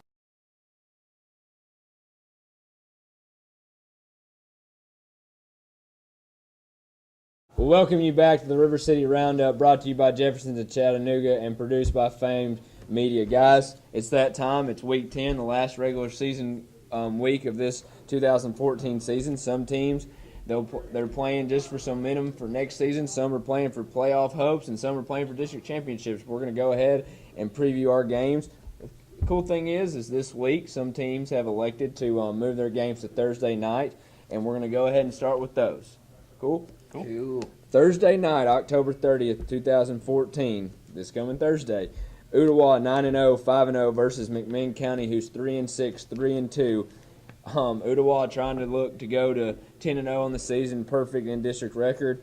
Swing it over to you, Zach. Tell me who you like in this game. I like Ooltewah in this game. I think they keep their undefeated streak rolling, and I think Kelvin Leon has a huge game passing. And what about you, Taylor? Retweet whatever Zach just said. Exactly the same thing here. Ooltewah continues to roll. You like that? That was nice. Wasn't Oh my God! Come on, man. This is why everyone hates Ooltewah it. continues to roll here. I don't think they struggle at all with this one here. I like the Owls in this one as well. Defense showed a little bit about giving up chunk yardage to the running back. I think that will be addressed this week, and the good running back up there at McMinn Central will be held in check this week, and the Owls roll. What about you, Jake? I mean, last week I got to witness them against a good Cleveland team, and I think Cleveland is the best 5-5 team in the state of Tennessee just because of the talent they've got. But Ooltewah, they proved themselves to me, and I think Ooltewah, they'll finish the season undefeated. At first I was a little bit skeptical about it, but I think Ooltewah will finish the season undefeated. Guys, as good as Ooltewah has been all season, they're still hungry. They're not going to slow up, and I think they cruise by McMinn County. Oh, I like that as well, Ron. East Hamilton travels to Bradley Central. East Hamilton 2-7, 2-3 on the district. You have Bradley Central, who's 4-5, who's also 2-3 in the district. For Bradley Central, this possibly could mean a 5-5 record, possibly sneak into the 6A playoffs. But Ryan, tell me a little bit about that game because you'll be on hand. Guys, this is another matchup, kind of like East Hamilton versus Saudi. East Hamilton matches up pretty well in. Bradley Central likes to throw the ball a lot with Cole Copeland, and East Hamilton's strength, again, is their defensive backfield with Logan Hammond, who we had earlier, and Martez Dura. Last time they faced an aerial attack like that, Logan Hammond came up with, I believe it was 2 interceptions and a near third one. I'm expecting to see some of the same, and I'm picking East Hamilton in this one. What about you, Jake? Who do you like in that game? You know, they did beat Saudi, and Saudi's been one team that's just like they've kind of gone downhill, but they're going to finish the season 500. But back to the point, I just don't see East Hamilton winning this game. I just think Bradley Central's passing attack is too much, and I think they've got a strong defensive line too, going up against this East Hamilton run that's been plagued with injuries. So I think it's going to be Bradley Central, but it'll be closer than a lot of people think. Bradley Central likes to air it out with Tyler Carpenter and Daniel Clark. Cole Copeland's a sophomore quarterback who's progressed throughout the season, but like Ron, I got to reiterate what you just said. Their strength is their secondary. I think if they can slow down their passing game, make them one-dimensional, once again, Zach Thomas can get in some backfield. They can get some pressure on the ends, and Matt Miletta probably will run wild again like he did a couple weeks ago because that's Matt's MO. So I'm going East Hamilton. Picked them last week. It was close in the first quarter, but I don't think Gatewood lets them slip up this week. So I'm going with the Hurricanes. What about you, Taylor? Well, last week, Bradley Central absolutely spanked Saudi Daisy, 42-28. It's at Bradley Central, guys. I find it very, very difficult to pick against them. I'm going to go with Bradley Central on this one. What about you, Zach? Out of every game here, I would have to say this is my favorite matchup. I like, head coach Damon Floyd and his Bradley Central passing attack against East Hamilton secondary led by Logan Hammond. This is a toss-up for me. Both 2-3 in the district. Both teams struggled early on, but they've seemed to hit their rhythm now. I got to pick East Hamilton. I think, out of all people, Matt Miletta has a big game at quarterback rushing yards. I bet he has over 100 yards rushing. That's my bold prediction. Well, East Ridge 2-7, 1-4 host on their senior night. Howard, who is 0-9 and 0-5 this season. Blackout coming out there for East Ridge. Maybe, like JoJo Tillery said, it might happen. Maybe some new jerseys. We'd like to have them, Coach Malone, if you're watching this. But for East Ridge, I think they get off to a win late in the season. They might sneak in the playoffs depending on some other games that happen in that district, but we wish the best of luck for both teams. But who do you got, Zach? Swinging over to you. I like East Ridge. Who do you got? You know, a banged up East Ridge thing, but I think East Ridge team, you know, plagued with injuries all year. I think they get by Howard in this one. I think they get some momentum going on for whatever the future holds for them. What about you, Taylor? I like what Zach says about Eastridge, you know, squeaking by maybe against the Howard team that, you know, hasn't really played to their potential, but it is a new coach, a new system, first year there. I think Eastridge wins this one, but very, very close, a lot closer than people will think. Maybe 3 points will be the decider for it. What about you, Jake? Who do you like in this one? You know, this Howard team's just really young. I mean, there's nothing you can do about youth. I mean, you can coach them all you want, but experience becomes the biggest thing that a team needs to be great. And I just think East Ridge is disappointing at the years this has been. I think East Ridge will come out on top. I think JoJo Tillery has a great last game at home. I think East Ridge wins big. What about you, Ryan? I'm just going to echo what Jake said. Though East Ridge has been plagued by injuries, it's senior night. They're trying to get a big crowd on a Thursday night. I think East Ridge finds some momentum and carries this game on and gets a win to close out the season. Well, guys, we now swing it over. We did a little calculations last night. The most winningest program in the area the past 5 years has been your Signal Mountain Eagles, so it's uncharacteristic of them losing 2 out of the last 3. Yeah. They lost to Greenville and Notre Dame, both ranked teams. They're 7-2, 3-1 on the season in district. Sequatchie County 3-6, 1-3. Signal Mountain's trying to really secure or lock up that second seed in that district after winning it for so many years. I like the Eagles in this one, but watch out for Hunter Davenport and Kyle Case, the 2 outstanding linebackers for Sequatchie County. If they have a say in it and they can neutralize that run game, it could get interesting up on the mountain on Thursday night. But I'm going to go with the Eagles. Yeah, I think the key for this game has to be a young man we just had on earlier here, Harrison Moon. I think him and the rest of the offensive line open up holes for the running game. I like Signal Mountain in this one. What about you, Taylor? Yeah, you know, he speaking on Harrison Moon, he kind of keyed on it earlier. We saw it in college last week. Maybe we see an offensive lineman throwing a touchdown, a right tackle throwback, something along those lines. If he doesn't at least get 1 touchdown. Yeah, I mean, I would be bummed. But yeah, you know, I in all seriousness, guys, Signal dropping the last 2 last 2 out of 3 guys is not very characteristic of a Coach Price team. I don't think they struggle in this one. They bounce back, get a good win going into playoff play. Playoff play. Teeter, Wilson, I mean, those are your guys, Jake. I mean, who are you going with? I mean, Teeter and Wilson, they're probably one of my favorite quarterback wide receiver duos in the area. You know, the numbers they say, you know, Wilson, you know, he's had some good games, you know, he's had some bad games, you know, so's Teeter. I mean, that's just how it's the system they run, especially with the flex bone offense and everything like that. But going in this game, I think Signal Mountains have to prove something. I think, you know, if they win, they go 8-2. Their 2 losses are to 2 of the best teams in the state of Tennessee, Greenville and Notre Dame, who I think both of these teams are going to compete in the state championship. So I think Signal Mountain, they win this one. I was there when Signal Mountain lost to Greenville, and I have to tell you one thing. Coach Price was not happy. And I think that it just doesn't happen again. Coach Price is going to ensure that Signal Mountain takes Sequatchie County seriously going into the playoffs, and they cruise. And Ryan, you were telling me something about Greenville. Are they like the nastiest team you've ever seen, or? Guys, they're one of the most physical teams I've seen in a long time. They're played them, nasty. man. They'll hit. told you. They love to hit people. They do it all in warm-ups, doing board drills right before the game. They thrive on it, man.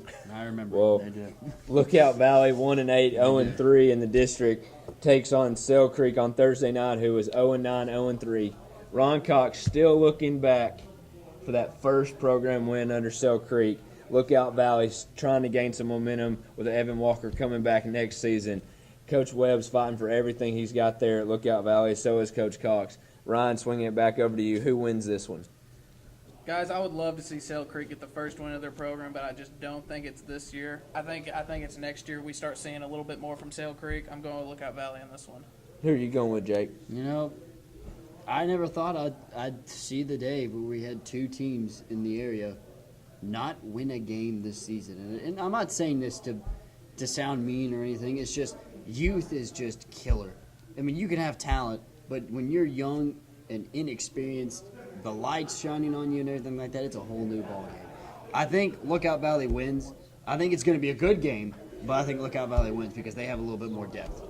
Who do you have, Taylor? Well, we kind of talked about it in our pregame, our war room meeting earlier today. If I'm not mistaken, Coach Cox at Sale Creek drives race cars in his free time, and that's pretty awesome. I really think, guys, that if Sale Creek is going, well, they haven't won this season yet, so this is going to basically be the game that they have to win. I think that this is their first win in program history, a much awaited win, celebration for Coach Cox and the whole family, guys. I'm going to pick Sale Creek in this one. What about you, Zach?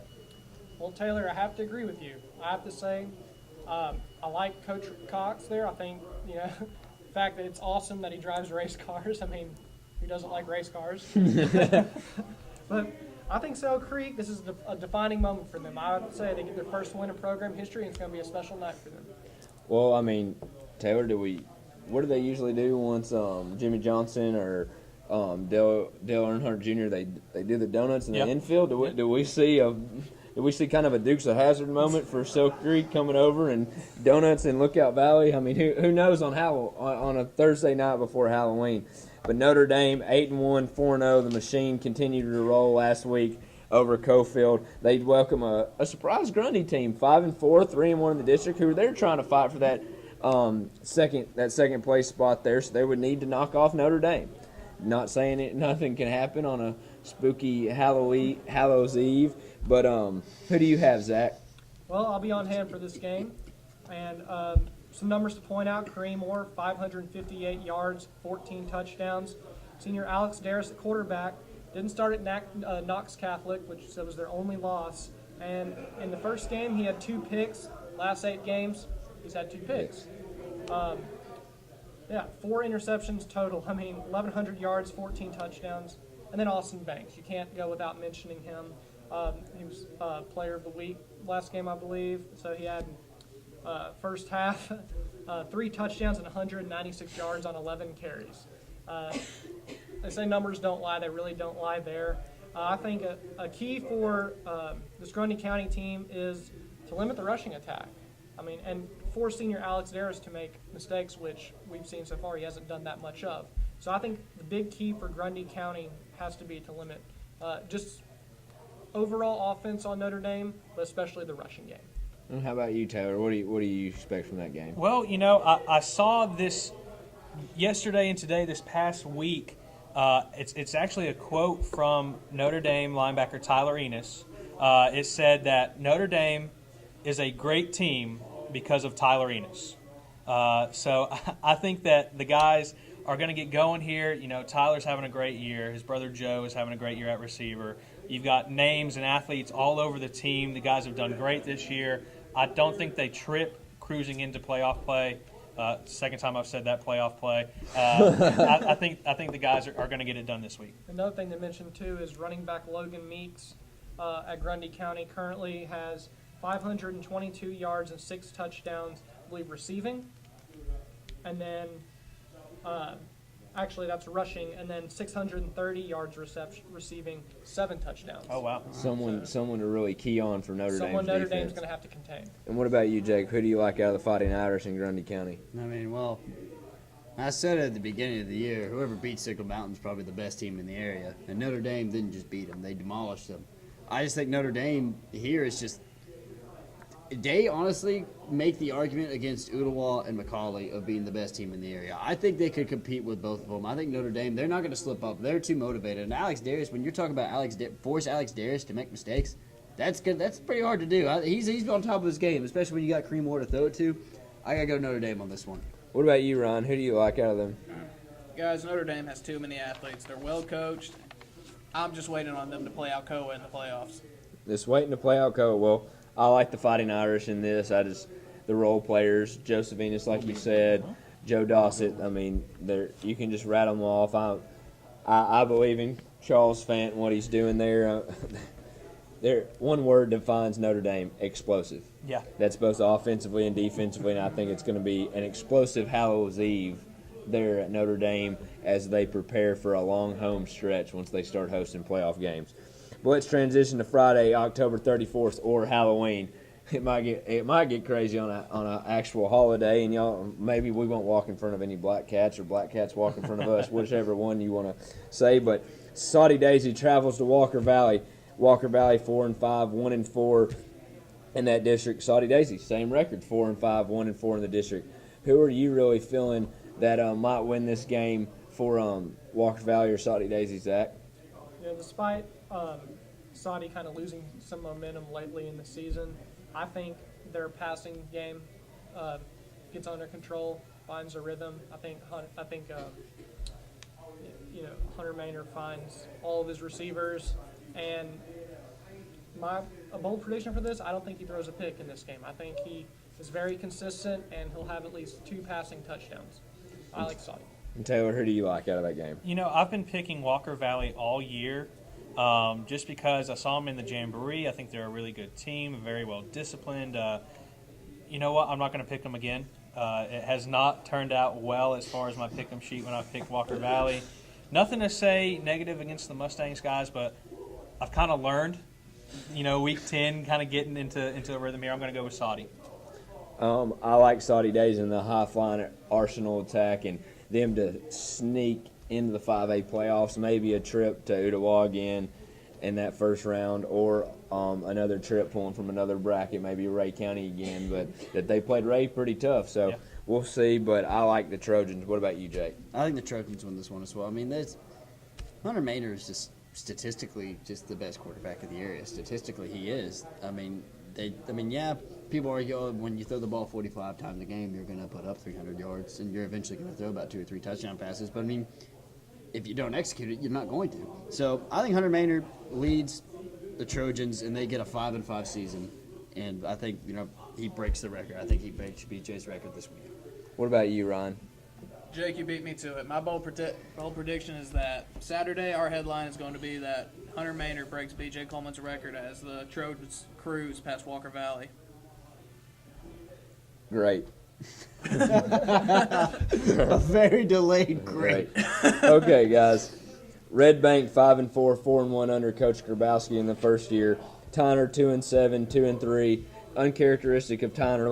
Let's do maybe a little rapid round right here. Who do you got, Zach? Tyner, Red Bank. I know you'll be there on Friday night. You might not give us a prediction yet, but who are you leaning towards? Haven't seen either team at all, but from what I've heard, Tyner's a very physical team, especially, which could pose some problems for Red Bank. You never know. But Red Bank, their last game, they won 60-7, I believe. Over Howard. Over Howard. Miles Smith, can't go without mentioning his name. Offensive line, protecting quarterback, who usually Malik Davis likes to play a lot of positions, but who knows? I think the biggest thing for Tyner is to contain Malik Davis, and I think the biggest thing for Red Bank is to avoid big hits from Tyner, a physical team. What about you, Taylor? You getting sleepy? You need another Coke? I'm not getting sleepy. We just had so many people come in today that I couldn't keep counting. We've been out this a while, and we're doing our diligence. So, what do you have there? Well, because you're kind of wearing down, I'm going to keep it short and sweet. I'm going to go with Red Bank on this one. Not only because of Malik Davis, not only because of DeMarcus Rivers, but because of like what Zach mentioned, their offensive line, Miles Smith. Trevor Skiles, who, by the way, guys, has a great head of hair. Yes, he does. The flow is magnificent, Trevor. Head and shoulders? Mane and tail. Mane and tail, Yeah, okay. so, guys, I'm going to go with Red Bank on this one. Going with Red Bank. I like the Lions only because Coach Grabowski's coaching the Lions. You can tell that they're a completely different team, a completely different program under Coach G, and I think they get it done. Malik Davis, I think we've said his name over 100 times so far this season. I guarantee you he'll be a mainstay on the show next week. So, Jake, kicking it over to you. I know you're a Red Bank boy through and through. But we'll see. But before we get to, but we know who I'm going to pick. I'm going to pick Red Bank. But I'm going to take this time to. You really just mentioned that a player had a nice head of hair. I thought I heard it all. But I've never been talk. I asked which guy was the best ladies' man on the team, and they couldn't even answer that. And they said Omar was. It's okay. You know what? I also mentioned Head and Shoulders and Mane and Tail. So, guys, if you want to sponsor River City Sports and the Roundup, Mane and Tail, get back to us. But anyway. And copyright just got us. But anyway, back to the point. I'm gonna have to go with Red Bank on this one. Just because Red Bank's that you got the Bash brothers and Miles Smith and Trevor Skiles. I mean, that offensive line. I'm surprised anybody gets a sack on that team. I'm gonna have to go Red Bank. What about you, Ryan? Jake, you're making all my points for me. Tyner's a very physical football team, but let's not pretend like Red Bank isn't either. with between Miles Smith, Trevor Skiles, and then Trey Stamper and Courtney Stamper on the other side, Red Bank can match anyone's physicality. I'm going with the Lions. Going with the Lions. Well, Hickson 7-2, 5-0 in their district. They've wrapped up the district championship, but they welcome in a pesky Brainerd team who's sitting 3-6 and 3-2. Brainerd lost their first 5 games, guys, and now they're 3-2. What is it about the Panthers that's really put them over the edge? I know I think Coach Gwynn has really changed the culture there as well. People might not really look at it and say, well, sitting at 3-6, he hasn't done much. Well, if you look at their first 5 games, they played Ottawa. Yeah. They also played Baylor.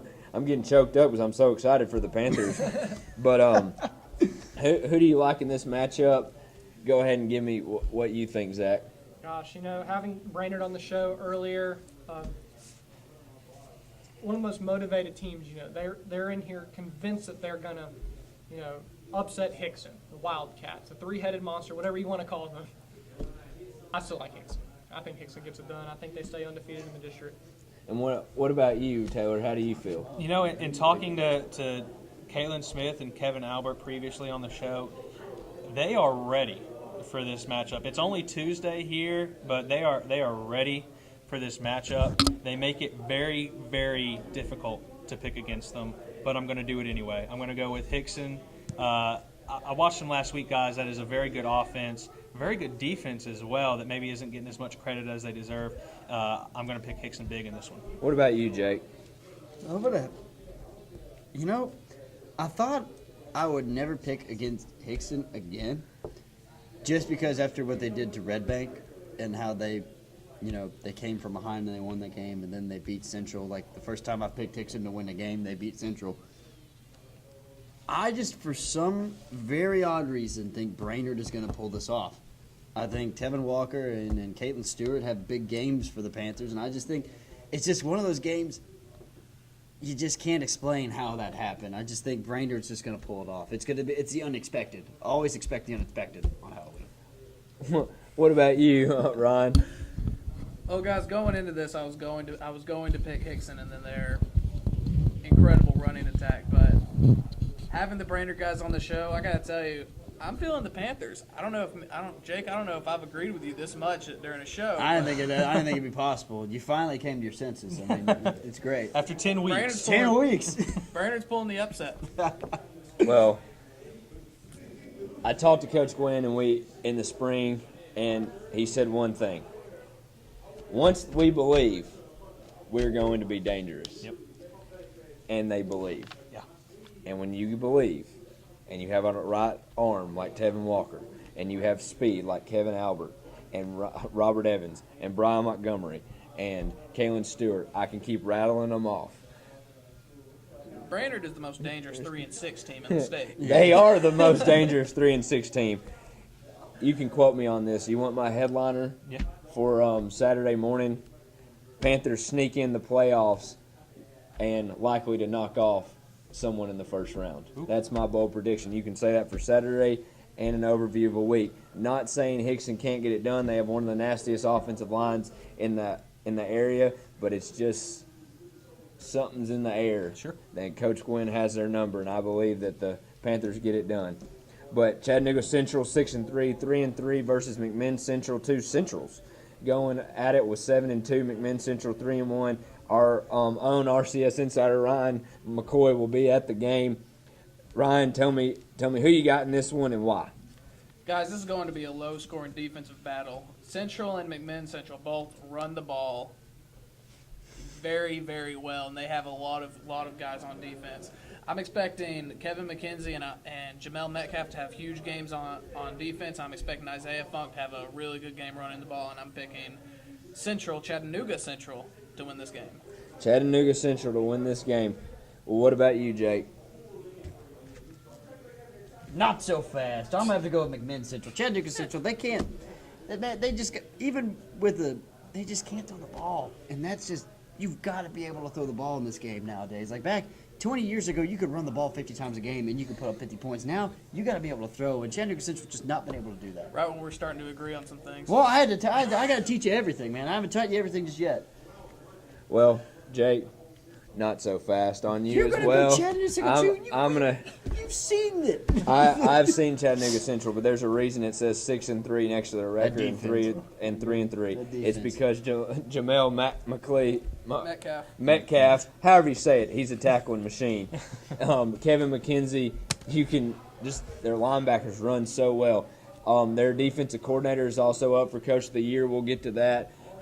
Great defensive coordinator, but I think the Chattanooga Central Pounders are going to pound away at the men's central and get it done.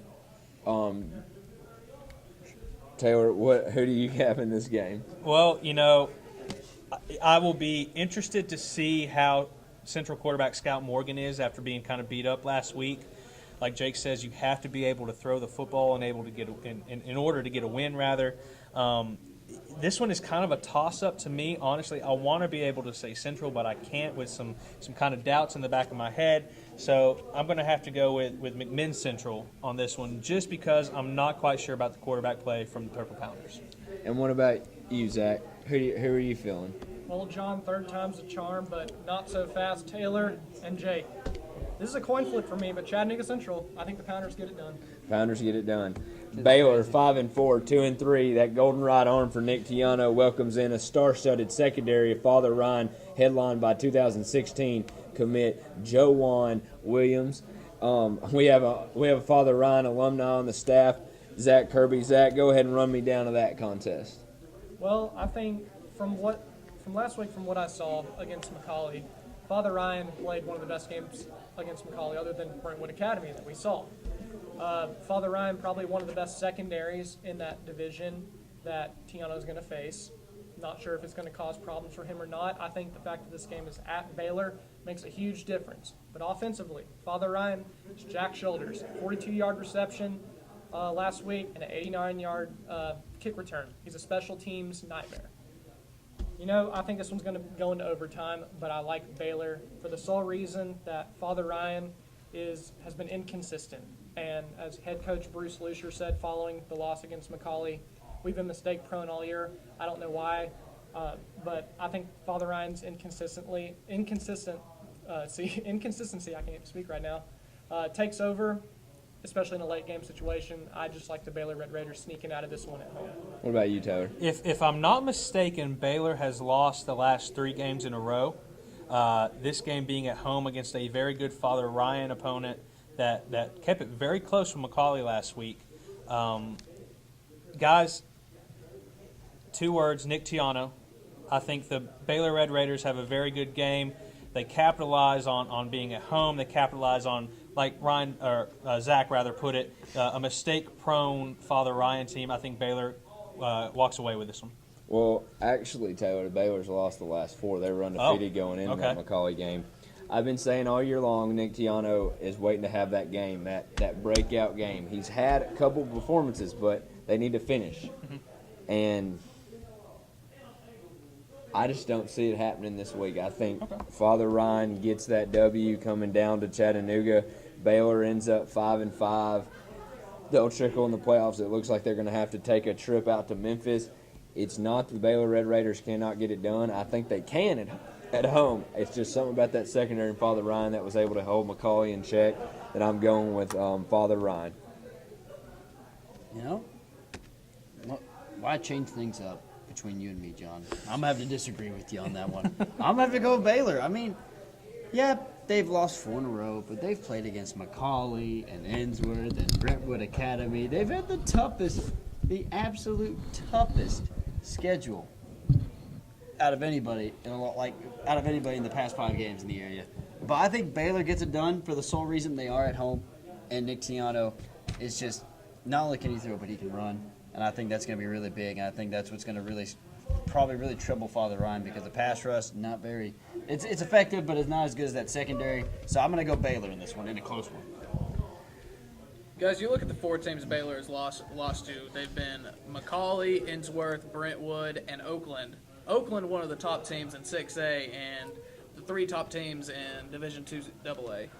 Baylor is a very good team. I think they can get it done against Father Ryan. They're going to get some sparks from Nick Tiano early, and I think they cruise off of the momentum he sets.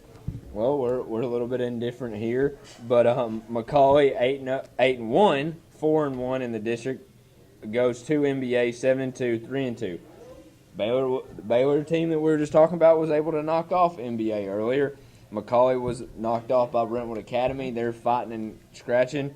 I like the Blue Tornadoes in this one. How are y'all feeling? We'll start with you, Jake. I'm going to have to go with NBA on this one. Don't get me wrong, Javon Craig and Alex Trotter are two. The athleticism between those two guys in the backfield is just uncanny. Like, I don't think anyone in the area, I don't think anyone in the state could match that athletic ability. But for some reason, the defensive front for Macaulay, it hasn't really been that impressive to me so far this year. And they've got some big boys. They have a 6'7" lineman. Don't get me wrong, but I just think NBA's just going to pull this off. After that Baylor loss, NBA's been a pretty hot team. I mean, they've won about four of their last 5 games, so I think NBA pulls this one off. How about you, Ryan? How are you feeling? Guys, you can quote me on this. There's no way Macaulay loses this ball game. Macaulay understands the stakes in this. They lose this game and they're out of the district championship for sure. They win this game and Innsworth is able to beat Brentwood, which I do think will happen. They're #1 seed in the playoffs and they win their district. I think Macaulay wins this game, but close. What about you, Taylor? What are you thinking? I also think that Macaulay wins this game. I, however, do not think it's close. I think that Javon Craig, Alex Trotter, Paul Silverblatt, Tyler Payne, the list goes on and on and on. I think those guys get rolling very early in the game, maybe off to a 21-0 start in the first quarter, something along those lines, but I think Macaulay wins this one handedly. And Zach, who do you have in this game? Well, this is an interesting perspective here because Father Ryan NBA is the rivalry in Nashville kind of for Division II AA. You got Macaulay and Baylor, obviously, largest rivalry in the state, in the Chattanooga area. Both of them have played their respective rivalries, so now it's flip-flopped. Baylor beat NBA. Father Ryan barely lost to NBA at NBA. Macaulay beat Baylor. So now Macaulay NBA kind of completes that cycle. But I like Trotter in this one. I think Trotter has a huge game. I think he scores at least 3 touchdowns. But I think NBA gives them troubles in the first half, but I still got to go with Ralph Potter and Macaulay. Well, guys, we're going to do a little speed round right here. Grace Academy 1-8 versus Copper Basin 5-4. Zach, who you got? I have to go with Copper Basin on this one. Who you got, Taylor? Copper Basin. I'm going with Grace. Who are you going with, Jake? Copper Basin. Come on, John. Who are you going with? Copper Basin. Hey, everybody's got to be different. I think James Royal gets it done. Chattanooga Christian 4-5, 1-3 versus Bledsoe County at 4-5, 0-4. Zach, who are you going with? Just the gut feeling here, I think Bledsoe County gets the win over here. And Taylor, who do you have? I'm going to go with Chattanooga Christian. They passed the eye test earlier against Notre Dame. Although that was a loss for them, I'm going to go with the Chargers. I like Chattanooga Christian. Who do you go with, Gotta Jake? go with Chattanooga Christian. I really like what Coach Spence is doing up there. What about you, Ryan? I'm going with Bledsoe County. They got a big win against Silverdale last week, and they win against CCS close. Well, and guys, like we said earlier when we had Austin Massey and TJ Parker on the show, Cleveland's sitting at a bye right now at 5-5, 4-2 on the season. They sealed up that #2 spot in the district. All you can say is the Blue Raiders await who they'll play in the first round of the 5A playoffs, and we wish them the best of luck. Silverdale, Boyd Buchanan. It's our game of the week. It's Halloween night at Silverdale, 4-5, 1-1. Welcomes in Boyd Buchanan, 4-5, and they also welcome in that 17-0 record of Grant Reynolds has never lost a 5A district game. Guys, I can give you my perspective. I'll give you late, but we're going to swing it over to you, Ryan. Give me a rundown. Who you think wins? I'm just going to keep it simple. I think Boyd Buchanan wins this game handedly, and I think Coach Reynolds gets that 18th win. How about you, Taylor? I know you're an alumni. Of which team? I'm not too sure. You're wearing a little bit of blue. A little bit of blue. It's a different shade, but a little bit of blue. Yeah. A little bit of blue, but who are you going to go with? Well, you know the game is on Halloween. It is at Silverdale. They are having somewhat of a costume contest, so they tweeted out today. Make sure everyone wears their costume to the game. But you know, history speaks for itself. 17-0 in district play. A Silverdale team that really hasn't been consistent on the year, had some peaks and valleys. I'm going to go with the Bucks starting to cruise, starting to roll a little bit into playoffs. I'm going to go with the Bucks on this one. And what about you, Zach? Gosh, I wish I had a coin to flip on this one. I'm really unsure here.